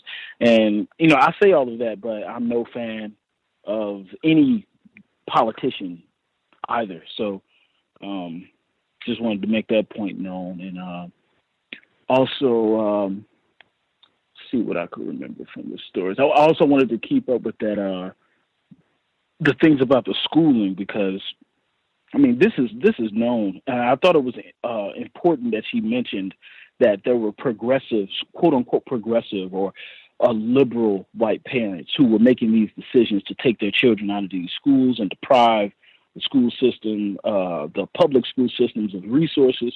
And I think as non-white students continue to grow and occupy U.S. public schools, there's going to be that's a metaphor. I'll stop myself. There's going to be less lowering enrollments of white students, and it's going to be purposeful. And speaking more to that mystification, when the callers were calling in and the researcher was disrespected, and they kept trying to talk about class and economics or obesity, just complete mystification. All of them know what the issue really is. It's really about race. They're never going to say it. They're never going to come forthright with it. And going back to having 1/10 of the entire population, which is, I'm sure, they did say 2/3 black. So 1/10 of the population, that is almost Holocaust levels of incarceration. I think, I actually read Hitler but he actually incarcerated 13% of Jewish people in those concentration camps, and that was the highest it had ever gone. So you're talking about an entire 1/10 of a population just behind bars, and I think a previous caller rightly referred to that as kidnapping, which is what it was, and it's so regular and has been happening for so long. I was almost I was shocked that the interviewer was surprised. She seemed very surprised that something like that could happen. And I also noticed that the writer kept referring to it as the South. These kind of things happen in the South, or it was all across the South. And I don't like that kind of binary split between the United States, the North and the South. It's all one, anything below Canada is the South. But we live in the global South. So that's all I'll say. And I want to thank you for hosting this program. I really appreciate all the archives. And like Robin California or Robin San Diego said, this is therapy for me too, even though I don't always get to participate. I definitely appreciate you for taking the time out to do this. Much obliged. Just the metaphor that's used, you didn't create it. You were just referencing that's the phrasing that was mentioned in the audio. But dog whistle politics, that is such a fascinating metaphor. I had not thought about it. I don't use that phrase. It is a metaphor. It's not being specific. But the thing that is also important about metaphors is that frequently they reveal more than what was originally intended. Because when you're making these metaphors, you're making associations between ideas, concepts. So a lot of times you get to see how that person is thinking, how they associate things. So dog whistle politics, as I understand the metaphor, it means when whites, they will use words to practice racism, although they have not said anything that is explicitly about white supremacy, racism. That's as I understand it. I think it's fascinating. I never thought of it. Okay, dog whistle, a dog whistle, only dogs can hear it, right? Humans can't hear it. This is supposed to be like the secret dog signal or tune frequency. It's interesting that that's the way that whites, that's the association that would be made. How dogs communicate, how whites communicate. That's, because I don't think a black person came up with that phrasing. I think I could be wrong. It'd be interesting to get the etymology of when that metaphor started being used, dog whistle politics. But that is an interesting comparison because it's comparing whites to dogs and saying that they have a similar way of interpreting a hidden frequency, if that makes sense. I think people have many times made comparison between dogs and whites on the program. That's one of their own offering, I think, right there, the metaphor that is commonly invoked and even accepted. Like, I think you could go and talk to a lot of whites and use that phrase as opposed to saying whites were practicing racism, white supremacy, or being refined. You could say dog whistle politics, and I don't think too many people would get in trouble, and they would probably know what you mean immediately. Very popular, widely used metaphor. Words are important. Other folks that we've not heard from at all, if that did not make sense, if it just sounded like Gus was rambling incoherently for about 2 minutes, you can let me know that as well, because we want to make sure that we're being logical and coherent as we proceed. Other folks we've not heard from at all? Can I be heard? Yes, sir. Is this V in Central New York? Yes, sir, it is. Good to you, Gus. Hope your evening's going well. Sorry for the technical difficulties earlier. That was, wow, some major technical difficulties, but I'm glad to be with you tonight. And also want to say peace to everybody on the line. So I have 3 topics that I want to broach very quickly, but to the original phrasing, dog whistle.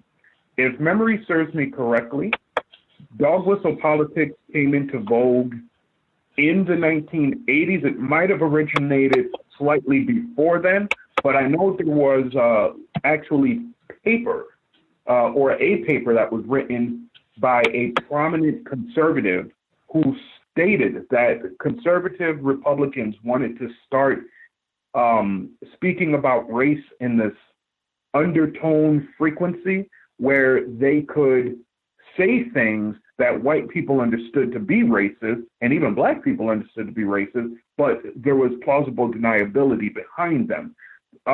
This was also the time when special interests, that phraseology shifted from speaking about corporations and moneyed interests to speaking more about Black people and non-white people specifically.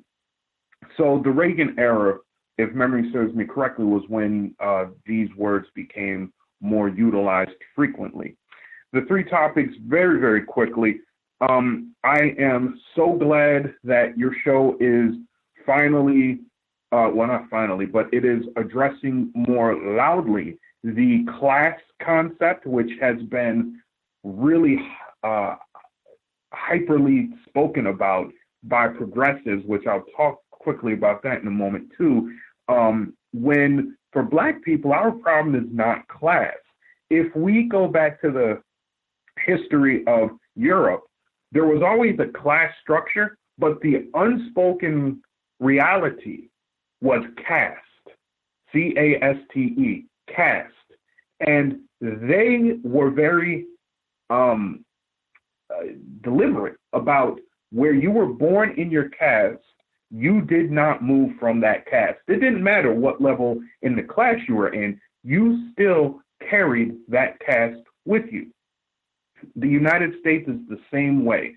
Color is a caste system. It has been perverted over the years to mean class or to be aligned with class, but it's not. It's really caste. So that's something that we should be cognizant of, and we should really educate ourselves on that, because class is going to become the new dominant way of speaking about race when it is a faulty logic. For progressivism, I have spoken on many occasions with a white person who runs another podcast about how progressivism is nothing more than conservatism with a smiling face. That is a metaphor, yes. But that is how I described it to him. And so Black people don't really get anything from progressivism. The whole concept of progressivism is about 20 years old.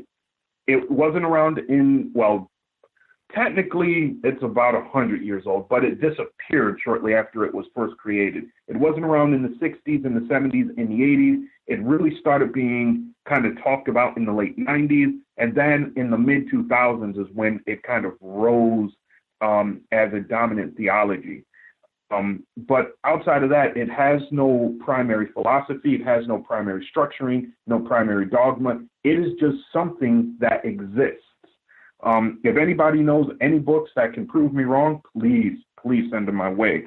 And then finally, one of the callers talked about treatment centers for opioid addiction and pain addiction. I believe it was pain addiction. And I believe we as Black people, again, need to engage vehemently in developing our project development skills, because we need to be building projects like that in our community as the economy begins to decline more rapidly. What little bit of resources we have access to need to be able to be magnified in our communities. White people are already doing this. They're already doing this. So this is something that we need to be conscious of and cognizant of, because often, as history proves, when things start to get bad economically, they shut us out, which is a metaphor, but they exclude us from what they're doing, and our resources are then very, very scarce and limited. So that's all I wanted to contribute tonight. Thank you very much, Gus. Have a great night. Much obliged, V. Other folks we've missed completely. If you have a hand up, proceed. Hi, can I be heard? Greetings, Draptomania. Hi, how are you guys? And family, that's the callers. Can you hear me, guys? I heard that metaphor, family. Yes, ma'am, we can hear you. I'm sorry. I'm so sorry, you guys. I just wanted to give you a call to thank you, and thank you for having a show. I have noticed in my behavior, I have become less anti-Black in my thinking, and I have had the opportunity. What was it? Today? No, yesterday, to practice some Black self-respect. I was having a conversation with a gentleman on the bus, and we were talking. I didn't know him, and this other gentleman, he was a non-Black, a non-white. I hear echo. Do you hear echo, Gus? No, ma'am, I do not hear an echo. Yeah, I hear echo. But anyway, I was talking to the guy on the bus. And so the non-Black guy, he got very upset, and he started acting up and cursing at the guy and invited him to fight. So I said nothing. I didn't get excited or anything. And the other guy, he was like talking to him, and it was in front of a bunch of suspects. And I was pretty happy that I didn't get upset. But there's this suspect that had something to say to me, or had like tried to get involved, and I kind of felt like they were like just sitting back and watching to see how we were going to act up. But I didn't entertain them. So when I got off the bus, he was sitting on a bus stop, and he said something to me. I guess he was supposed to be drunk. He basically was saying something about this situation that happened on the bus. And what I did, I totally ignored him. I said absolutely nothing. The program, your program kicked in about, talking about victims to suspects. And that was one of the first things that popped in my head.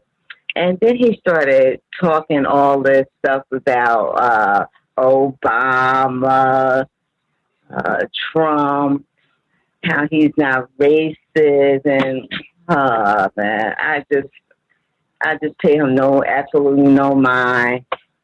And so I was pretty happy about that I didn't feed into the drama, because I'm noticing that they just want us to react because they get off on that. I'm sorry, I used a metaphor.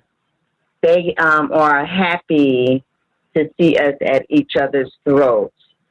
So I just wanted to thank you and the show and all of the callers, because I am less confused. I grew up in an environment that was very anti-Black.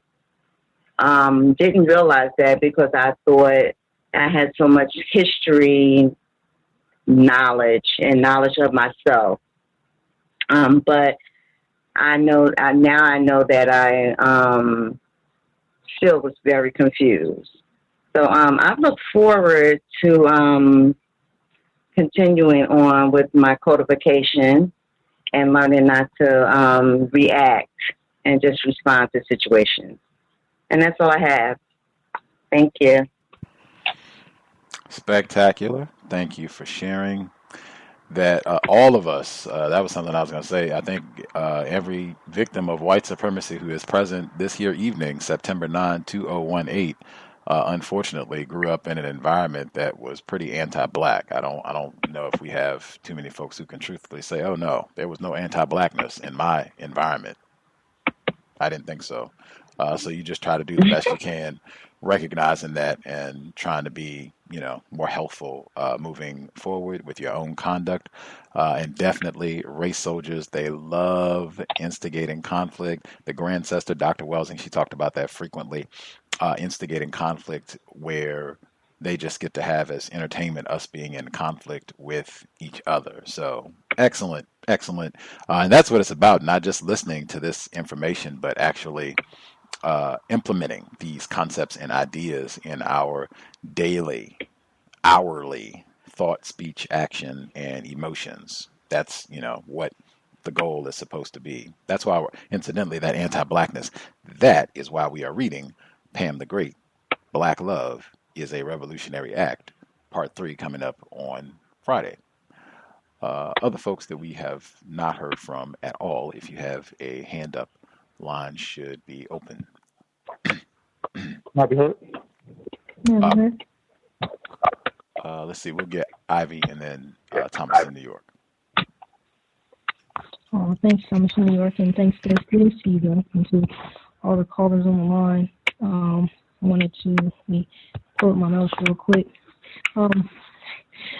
Thomas, you weren't hearing things the other night on workplace racism. That was me who spoke up. I was the female who spoke up, but I didn't. I just decided not to say anything because I didn't have anything to report at work, so I didn't want to speak over the people who did.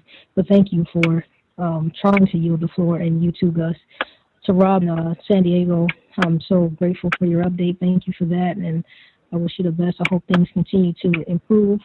Jay in St. Louis, I hope that you get the rest that you need so that you can stop going in and out of consciousness. I hope that you feel better. Great Black self-respect to drop the man. That was awesome. I wanted to say about Colin Kaepernick. He's a victim of racism. I think that he was selected by white people. And I think that that's, very unfortunate. And I think that his kneeling is actually showing respect to the flag. It's not showing disrespect. It's not a protest, in my view. When he was sitting down, that was a protest.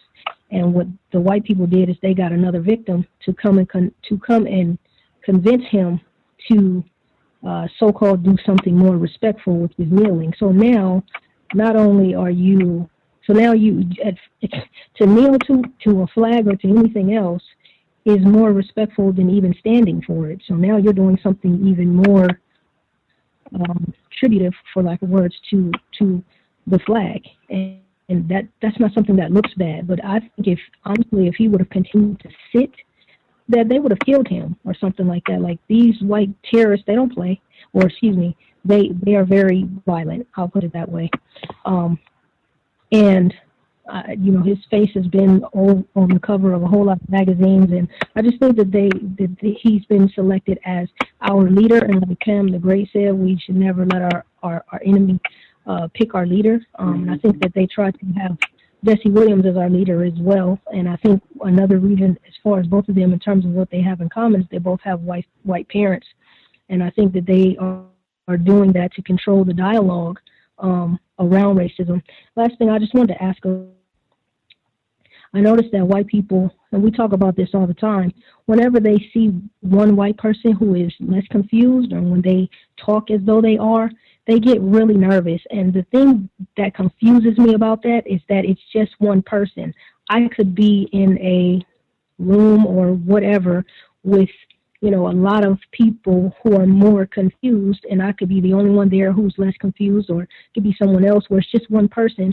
And it's like you have this room full of people who are more confused. Why are you so nervous and asking questions because they're acting different, and you're looking as though, somebody's going to kill you or something? What is it about one person that they seem to have so much power that they can do? Why are you seemingly so afraid of one person?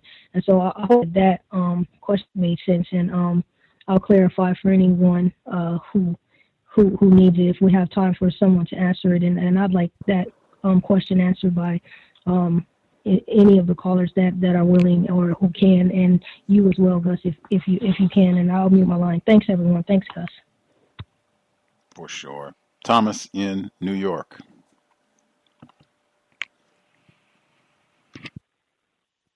Good evening. Can I be heard? Yes, sir. Very good question. I often wonder the same thing. The NFL, National Football League. First thing is the NFL is one of the largest recipients of corporate welfare. They receive money from, just to give a great example, I was just in Vegas. They're building a Raiders stadium. And I watched football for, my whole life. The Raiders were my favorite team. And I haven't watched since, for some time since this whole debacle started. But when they're building a Raiders stadium on a $2-point-something billion development altogether, the Raiders only put up $500 million. The rest of that is coming from the city, the state, the county, and the college, the University of Las Vegas, Nevada. All public institutions, all of those things. However, they're putting up the money to build this stadium that this guy's going to own. And he's also telling the people they can't have a public view that work for him, who are mostly people considered black. So I think that that's wrong. Also, I mentioned this before in one of the shows, the NFL is having an image problem. It's not having an image problem, it's having a marketing problem. We're still trying to market the NFL as the old boy sport, with country music and rock and roll. In contrast to the NBA, there was an article that came out earlier this year that now all of the NBA teams are worth $1 billion, the franchises.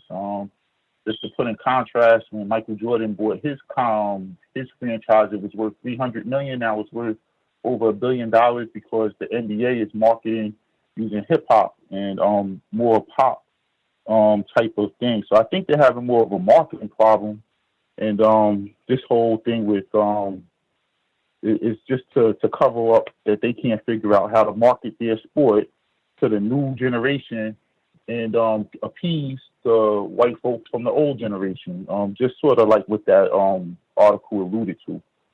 Nike, the world's largest clothing company, in revenue. Now, Nike has a contract to make the NFL jerseys. They didn't put that contract on the table to get justice for Colin Kaepernick. They didn't put that contract on the table to get the to allow the players to be able to not stand up for that flag. However, they're going to give this man a contract now. Most of the players in the NFL who have sneaker endorsements are endorsed by Nike. They're the number one endorser of the players. They didn't get those players not to go out and play and do certain things that they're supposed to do and say they'll cover them while they do that so they can make a political stance. So in my opinion, Nike is just like that article alluded to, trying to solidify their market base going in the future. Over 50% of the products, of the sneaker products, shoe products that Nike sells are considered premium shoes, Jordans, Air Max, Huaraches, Air Flights, course trainers, things of that nature, sneakers that cost well over $100 up into the range of $200. 80% of that market base is black people. 80% of their premium sneaker market is to the black consumer. It's no way they're going to lose their market selling $200 pair of sneakers that cost them $2 to make to people. They're not going to give that up. So this is just for them to pretty much, I guess, keep their business going. So to say, hey, black people, we're with you. They have leagues all around Harlem for how kids to go play basketball. And in none of these leagues do they fix anything in the community. But however, they fix the basketball court in the community. Very nice every year. At the Rucker, at the Baby Rucker, over in the projects, over on Martin Luther King projects, they hook up the courts, but they don't hook up the community excuse me, Gus, I apologize. The place that they're allowing black people to live, where these courts are. And for the most part, I'll mute my line for now. Thank you. Much obliged, Thomas in New York. I'm very grateful for the self-correction because if black brothers and sisters had a community, they would not need Nike to hook them up with anything, not even a basketball.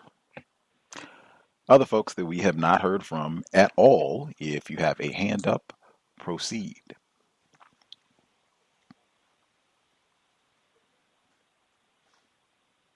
Greetings, can I be heard? Greetings, retired firefighter. Greetings, everyone. Mr. Fuller is known to suggest to not ask for non-white people, not to ask for three things: apology, love, and respect. I'm going to speak on the first one, apology.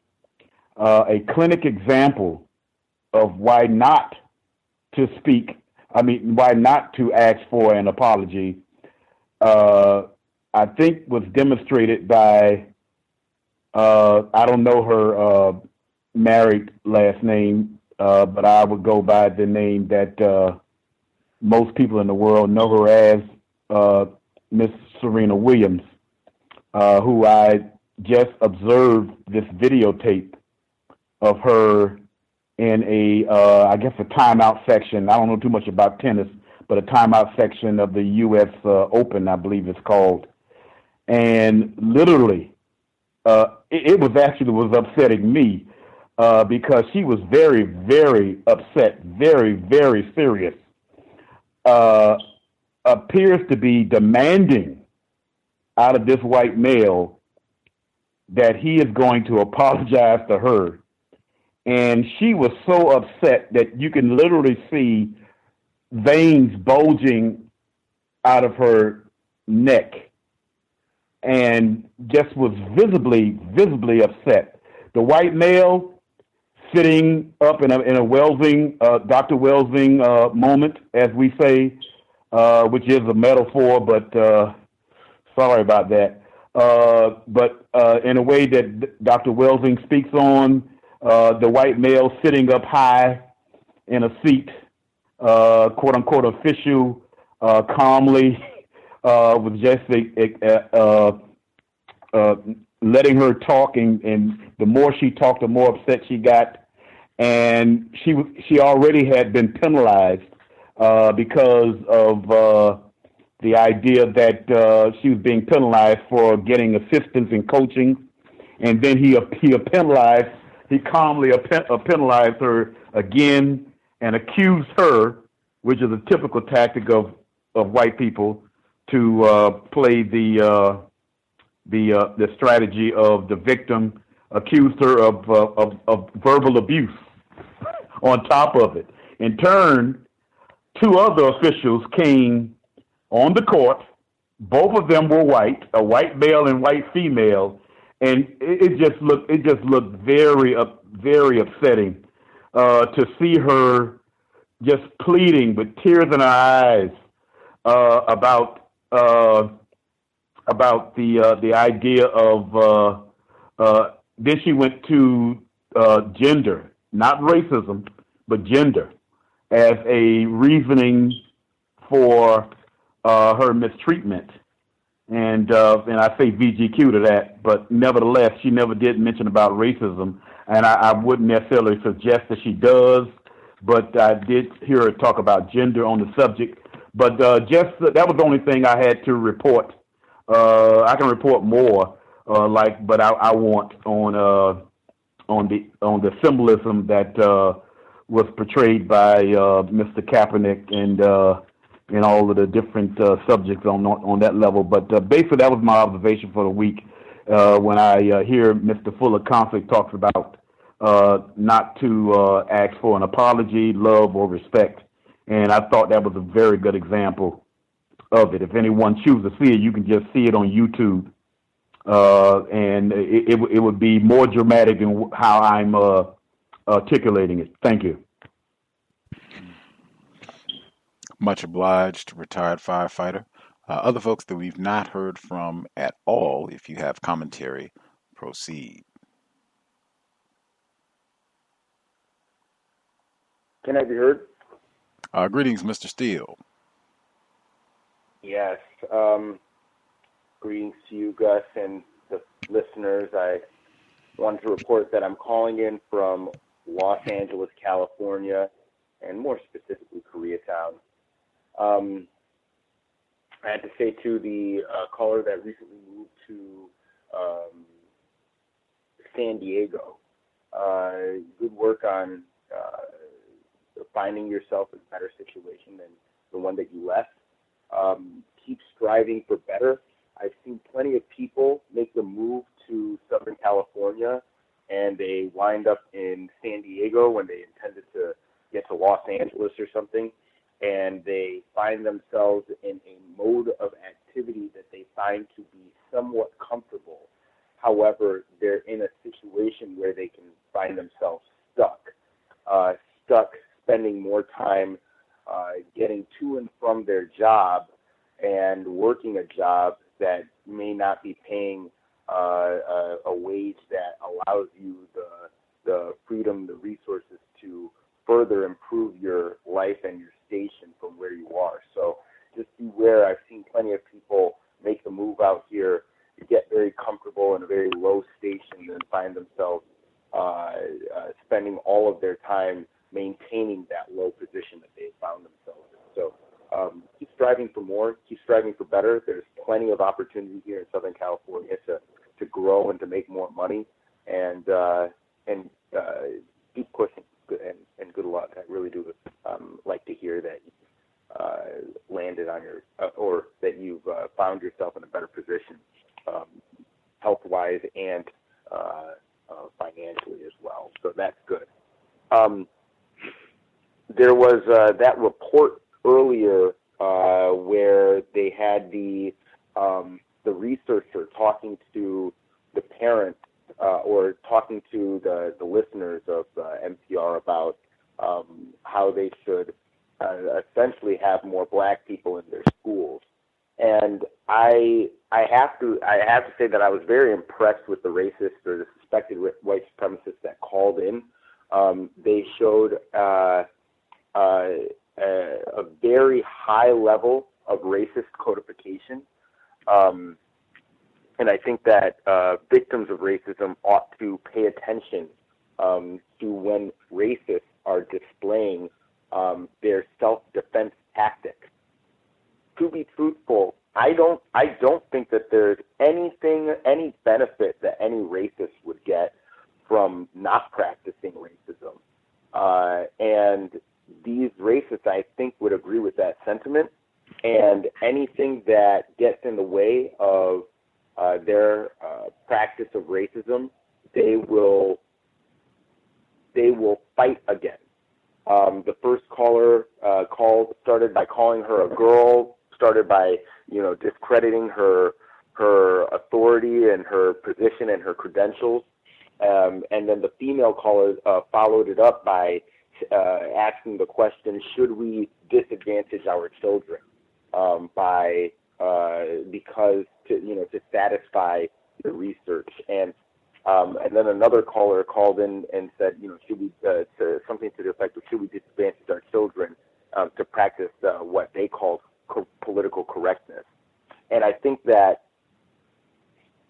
in listening to that, it should be abundantly clear to any victim of racism that these people will not change their behavior, and these people find their behavior to be correct, and these people find their behavior to be self-defense for their children.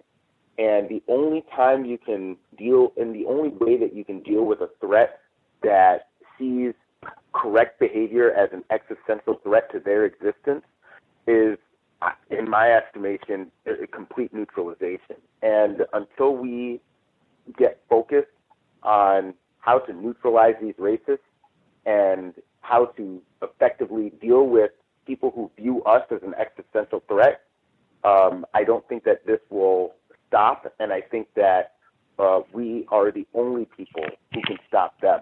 I'm going to go ahead and mute my line at this time. Thank you. Much obliged, Mr. Steele. Other folks that we have missed completely, other folks who have a hand up that we've not heard from.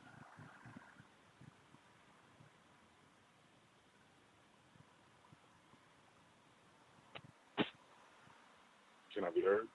Yes, sir. Thank you very much, sir.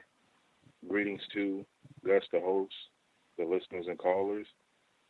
I had a few observations from the audio segment, and the first is from it looks like it was the radio segment where all of the callers were calling up, and I think it definitely was a lot of refined white supremacist aggression being utilized through language. And the one lady that was saying that there's something about suburban families, and I worked in a urban district, and there's just concerns about obesity and using every word possible instead of talking about racism. So it was very skillful on that part of not just one caller, but at least, or it was two or three of them, that you have to continuously try to deflect from truthfully admitting what the real problem is. And the segment about Trump, or President Trump or whatever, he was making all of the tweets, and they did the data study or the research on how many times he tweeted about a black person or something.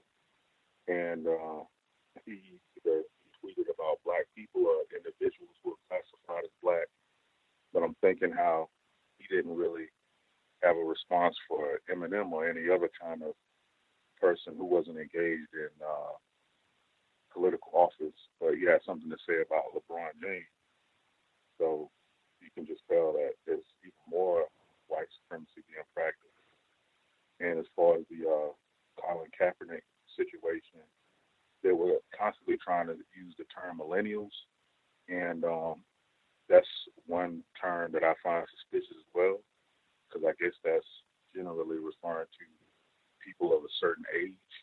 But as Gus, as he played the multitude of clips from these college campuses, that shows that these so-called millennials, I guess, they still practice racism too. So they can't just confine it to older white men and then say it's about minorities and millennials. And they didn't really define what they mean by millennials, like what kind of millennials. So it was very interesting, the use of language. And one last thing was the word, I think, burn was used, about burning the Nike shoes. And I think there was one guy who said, I'm burning my Nike shoes because Nike had burned something. So that could be definitely another word where you're darkening something and you're talking about racism. So that was an interesting word that was used as well. And that's all I have right now. And thanks for allowing me to share. Much obliged, caller in Florida. Incidentally, that them burning their shoes, that reminded me of Michael Bradley, Iceman Inheritance. Was guest on the program. Something seems very Neanderthal-like about that. Like, gotta go and spark a fire. I'm angry, and yes, we'll go and set a fire, and that will somehow be a soothing or calm my rage. It seems that whites engage in that rather frequently. Iceman Inheritance, Michael Bradley in the archives. Other folks we've not heard from at all. Can I be heard?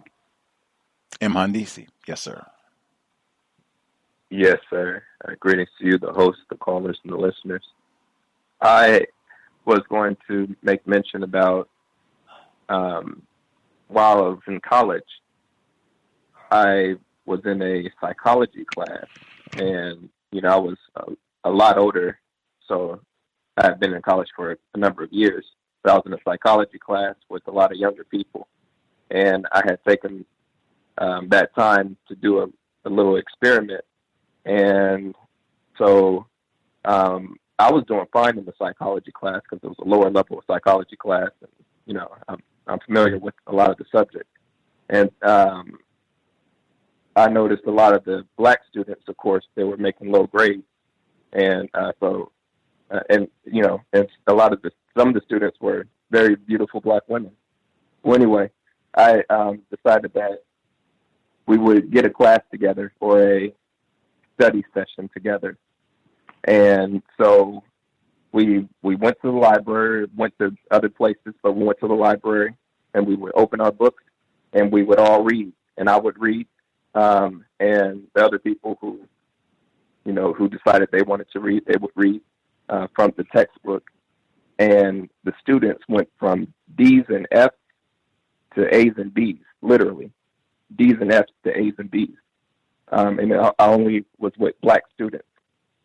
But I want to do something similar where I'm reading textbooks, but I keep running into, as I'm looking at the laws, there's laws against books that are not in the public domain, as far as reproducing the work. I know, well, Gus, since you do a lot of the reading program on this show, maybe you knew of some way around this law of the public domain, how I can actually read these books and possibly record it, or if I can't record it, do you know of any of the rules to clarify that?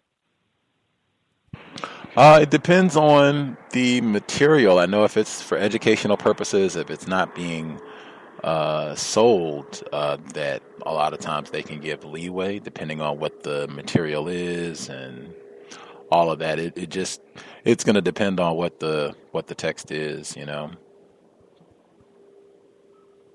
Yes. I'm not even sure, like, what website or how I would go about finding which text I'm allowed to reproduce without making it a profitable endeavor. Mm-hmm. You know. But yeah, that was it. Thank you. I will see if I can help out if listeners, or I guess also if you know a few of the books that you'd like to have an idea about, and then I'll also encourage folks. Yeah, but if you have info, websites, resources that would be of benefit with regards to, and you're trying to read, yes, that's what it sounds like. You're trying to do some sort of audio narration of the text, yes? Yes, sir. Yes, okay. Sir. Textbooks, okay. If folks have any resources that would be helpful, and he said textbooks specifically, so textbooks, narrating textbooks. You can drop me an email, I can forward along, and that sort of thing. untiljustice@gmail.com. Did we miss any callers?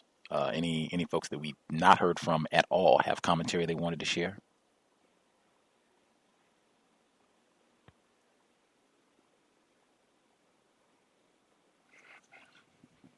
Nabbed everybody? Spectacular. To answer Ivy's question about why whites seem so concerned about one non-white person who might be a little less confused than other non-white people, even if it's a substantial number of other non-white people in the area who seem to be very confused about racism, white supremacy, and are not conducting themselves in a codified manner.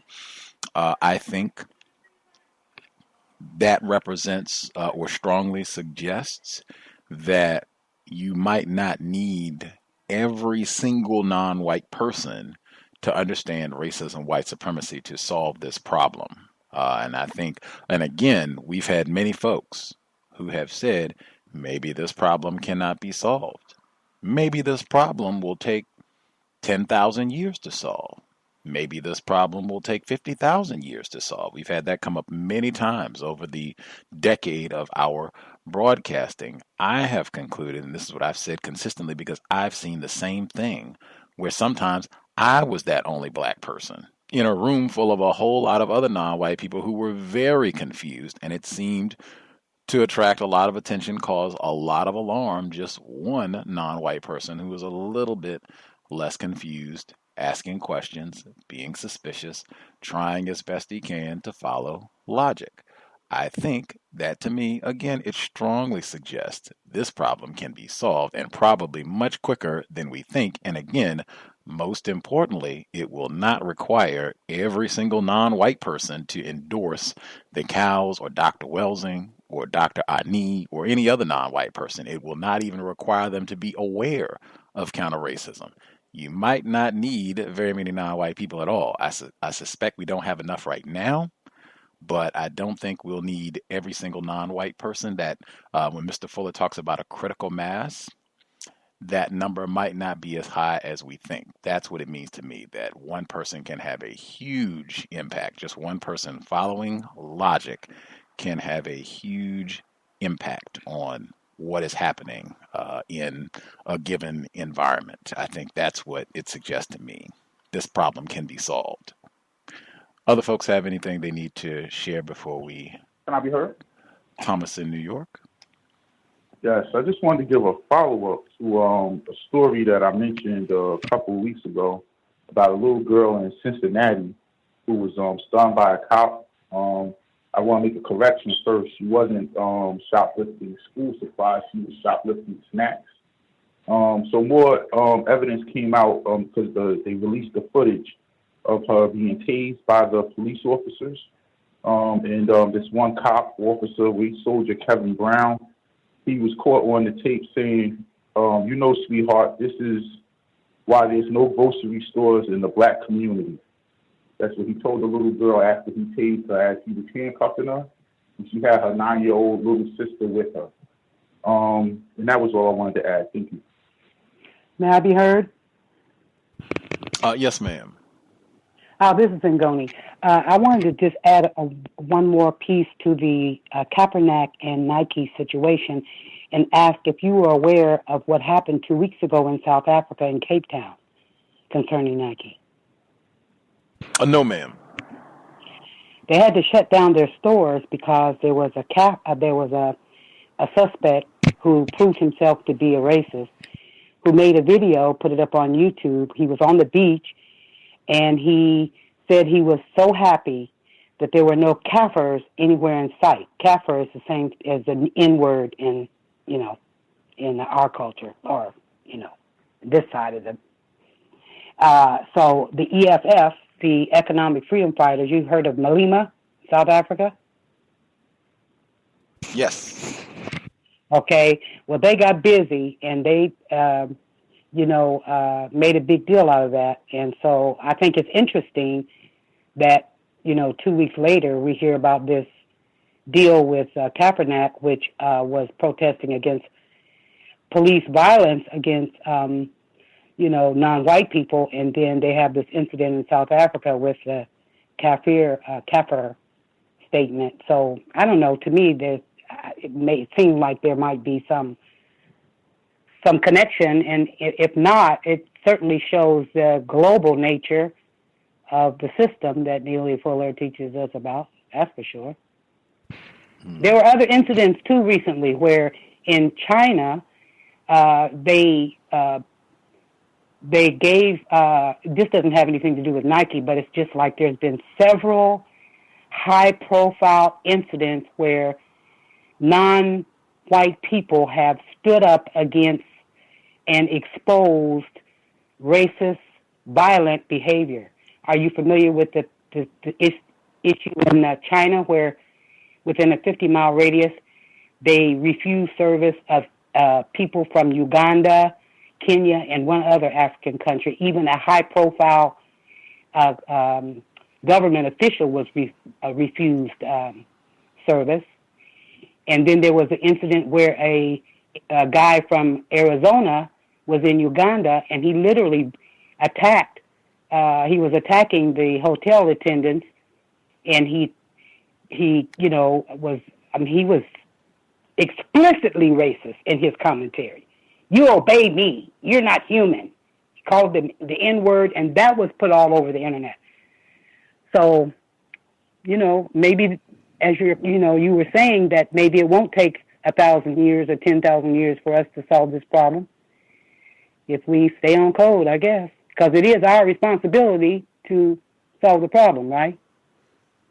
cosmic assignment. That is the way Dr. Welsing phrased it. I'll check to see if other folks have a comment. Incidentally, I would say with the Kaepernick situation, as I understand it, they have commercials that have been filmed with him as their spokesperson and all of that. Those sort of things tend to be decisions that are made months in advance. Generally speaking, that's not the type of thing that this sort of decision, and I think he got like a long-term deal with all this. Generally, that's the sort of thing where they plan this out, could have been a year in advance, but certainly I would think they had this planned well in advance and timed this for the beginning of the NFL season. That's generally the way that the more refined, strategic race soldiers operate. Any other folks have comments that they wanted to? Can I be heard? Retired. The female caller, was that Ivy? No, it was Red. Oh yes, ma'am. It's okay. The retired firefighter, he can go. I don't know if he spoke yet or not. He did. I was just go ahead. I'm sorry. I'm sorry. I'll be quick. I promise. Just what I was speaking about before about the article. It's on CNN.com. It was actually this woman had cancer and talking about how she couldn't get enough pain medication during the recovery. She said 15 pills would only get her through a couple of days, but yet she's not an addict. I actually chuckled about that. But the main thing was that she was speaking about how her resources, how her friends were able to tell her about tramadol, which is a non-opioid type of drug. It's TRAMADOL. And there are pain management clinics that provide different resources other than giving you some addictive medication. That's, again, for victims if they, wanted to check into that. I'll mute my line. Thank you.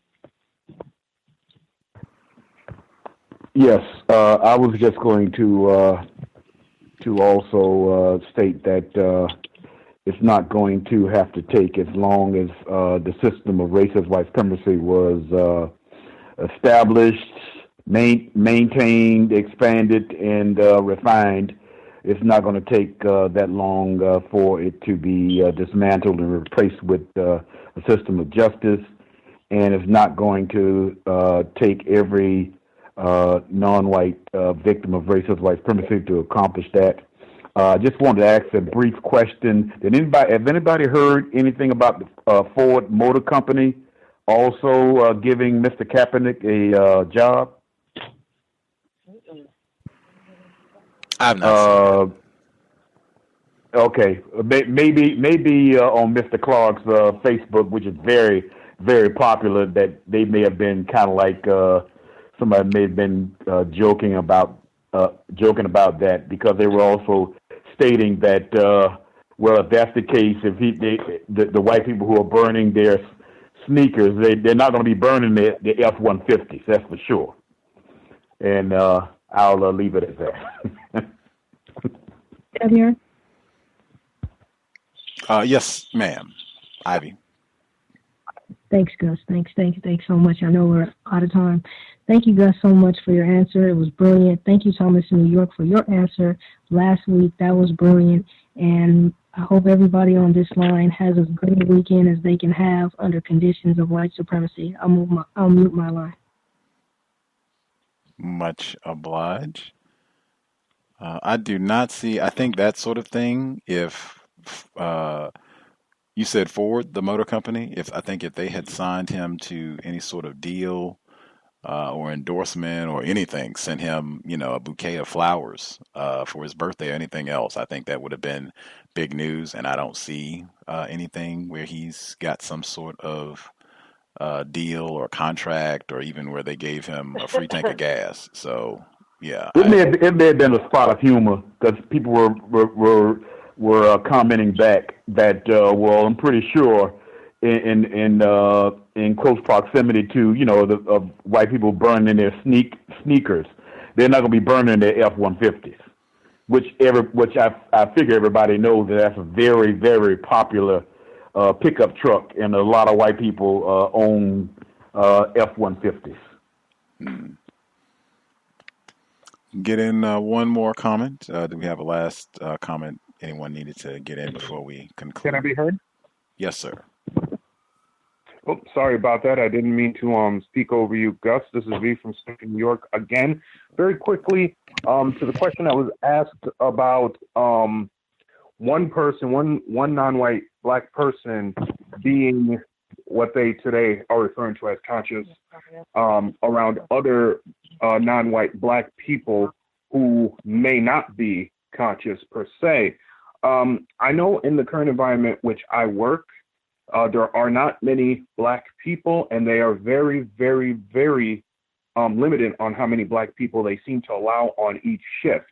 But when a young black male started working on the shift right before mine, the first couple of days he came in, he was wearing kind of, regular street attire.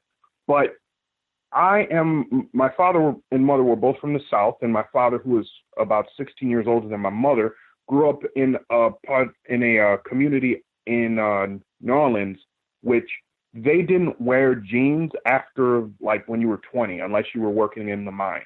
So I never saw my father in jeans. He always wore khakis, a t-shirt, and a button-up shirt, and I emulate that. So going to work, that's how I always dress. This young man who I maybe said hi to a couple of times, I took notice of the fact that after about that third day, I never saw him again without a shirt with a collar, and then he started wearing khakis, and that was with little communication.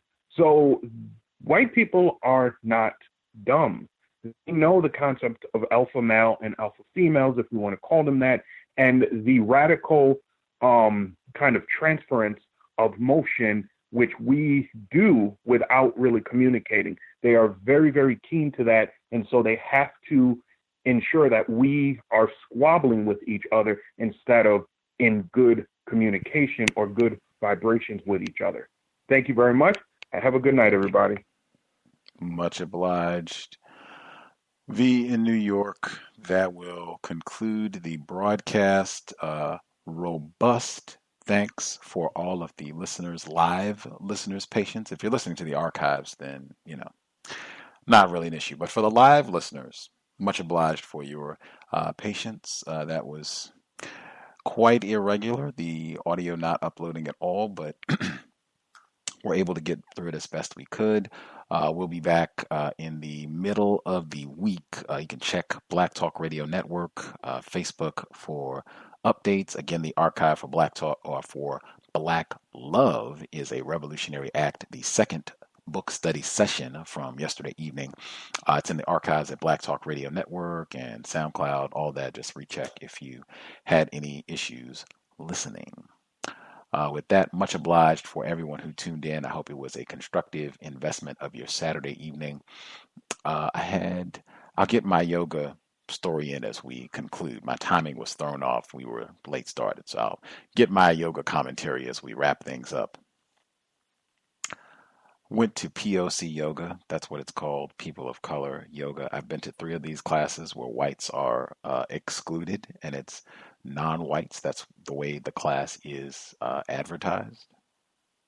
I've been to 3 of them. They've all been whack. Not do them again. I guess the second one wasn't exactly whack. I didn't participate, but it wasn't something where I was like, oh yeah, this is the greatest thing ever. I've got to do this again. Like, just for whatever reason. Like, one, it was more I think the first time I went, it was mostly non-white, non-black people. And then the one that I went to most recently this past week, they had an individual that I thought was white. I began to query and ask other victims who were present, including my pal that I did teacher training with, black female. I asked her, and she said, I think that is a non-white person, which happened in teacher training. That time, I was more confident that she was correct because I had an asterisk next to this individual. I thought, maybe I could be in error, could be white. Maybe we'll have to ask this to see. But this time, I did not have that sense at all. I asked other non-whites.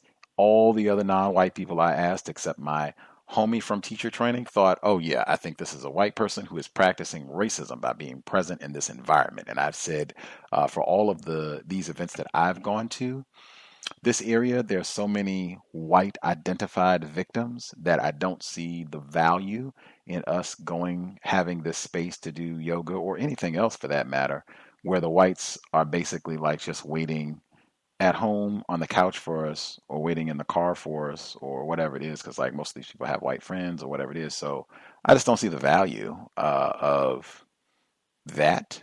I just don't see the value of that. And then I'm not on the whole brother and sister thing either. I'm not on all of that either. It just has not been an enjoyable experience. I think I would only do it if I were going to be the instructor. But yeah, has not been cool. I'd much rather just go back and perform, do my yoga, typical environment, and be on guard against the race soldiers as opposed to the POC yoga classes. Or maybe I just haven't gone to the correct ones. Maybe that's it. I don't think I need to do any more here in Seattle. Perhaps if I were to venture out into another environment, might be noticeably different. We'll have to compare and contrast. We'll call it a broadcast. Much obliged for folks tuning in. Sobriety would be best under conditions of white terrorism. Dr. Welsing, Dr. Cambon, I'm pretty sure Dr. Ani, many of the folks that Minister Malcolm X, many of the folks that we revere, they would strongly endorse. Let's be sober, take great care of our health so that we can respond with logic, crank out a permanent solution to the problem, whites. In addition to being sober, let's be buckled up every single time we are behind or in a vehicle, whether we are driving or passengers. Let's do all that we can to minimize contact with race soldiers, badge or no.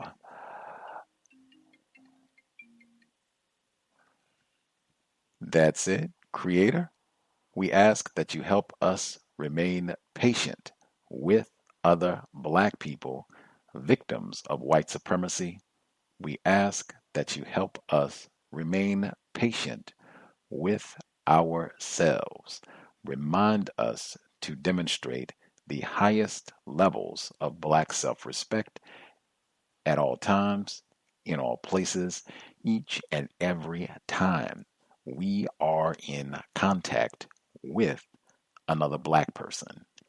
It has been time. Replace white supremacy with justice immediately. Cow signing out. Thanks all for tuning in. Nigga, you so brainwashed. I'm a victim, brother. Problem. You're a victim. I'm a victim of 400 years of conditioning. Shut up. The man has programmed my conditioning. Even my conditioning has been conditioned.